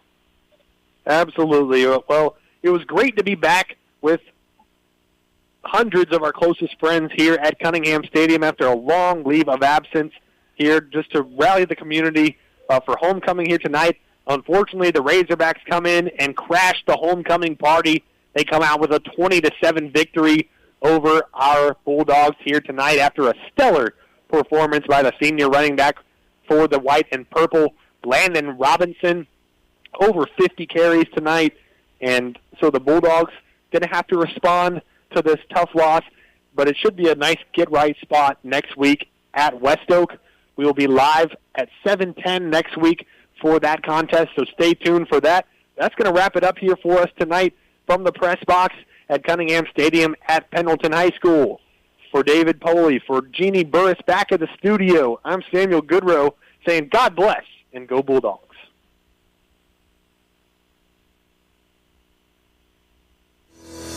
You're listening to WABB Spirit Radio, the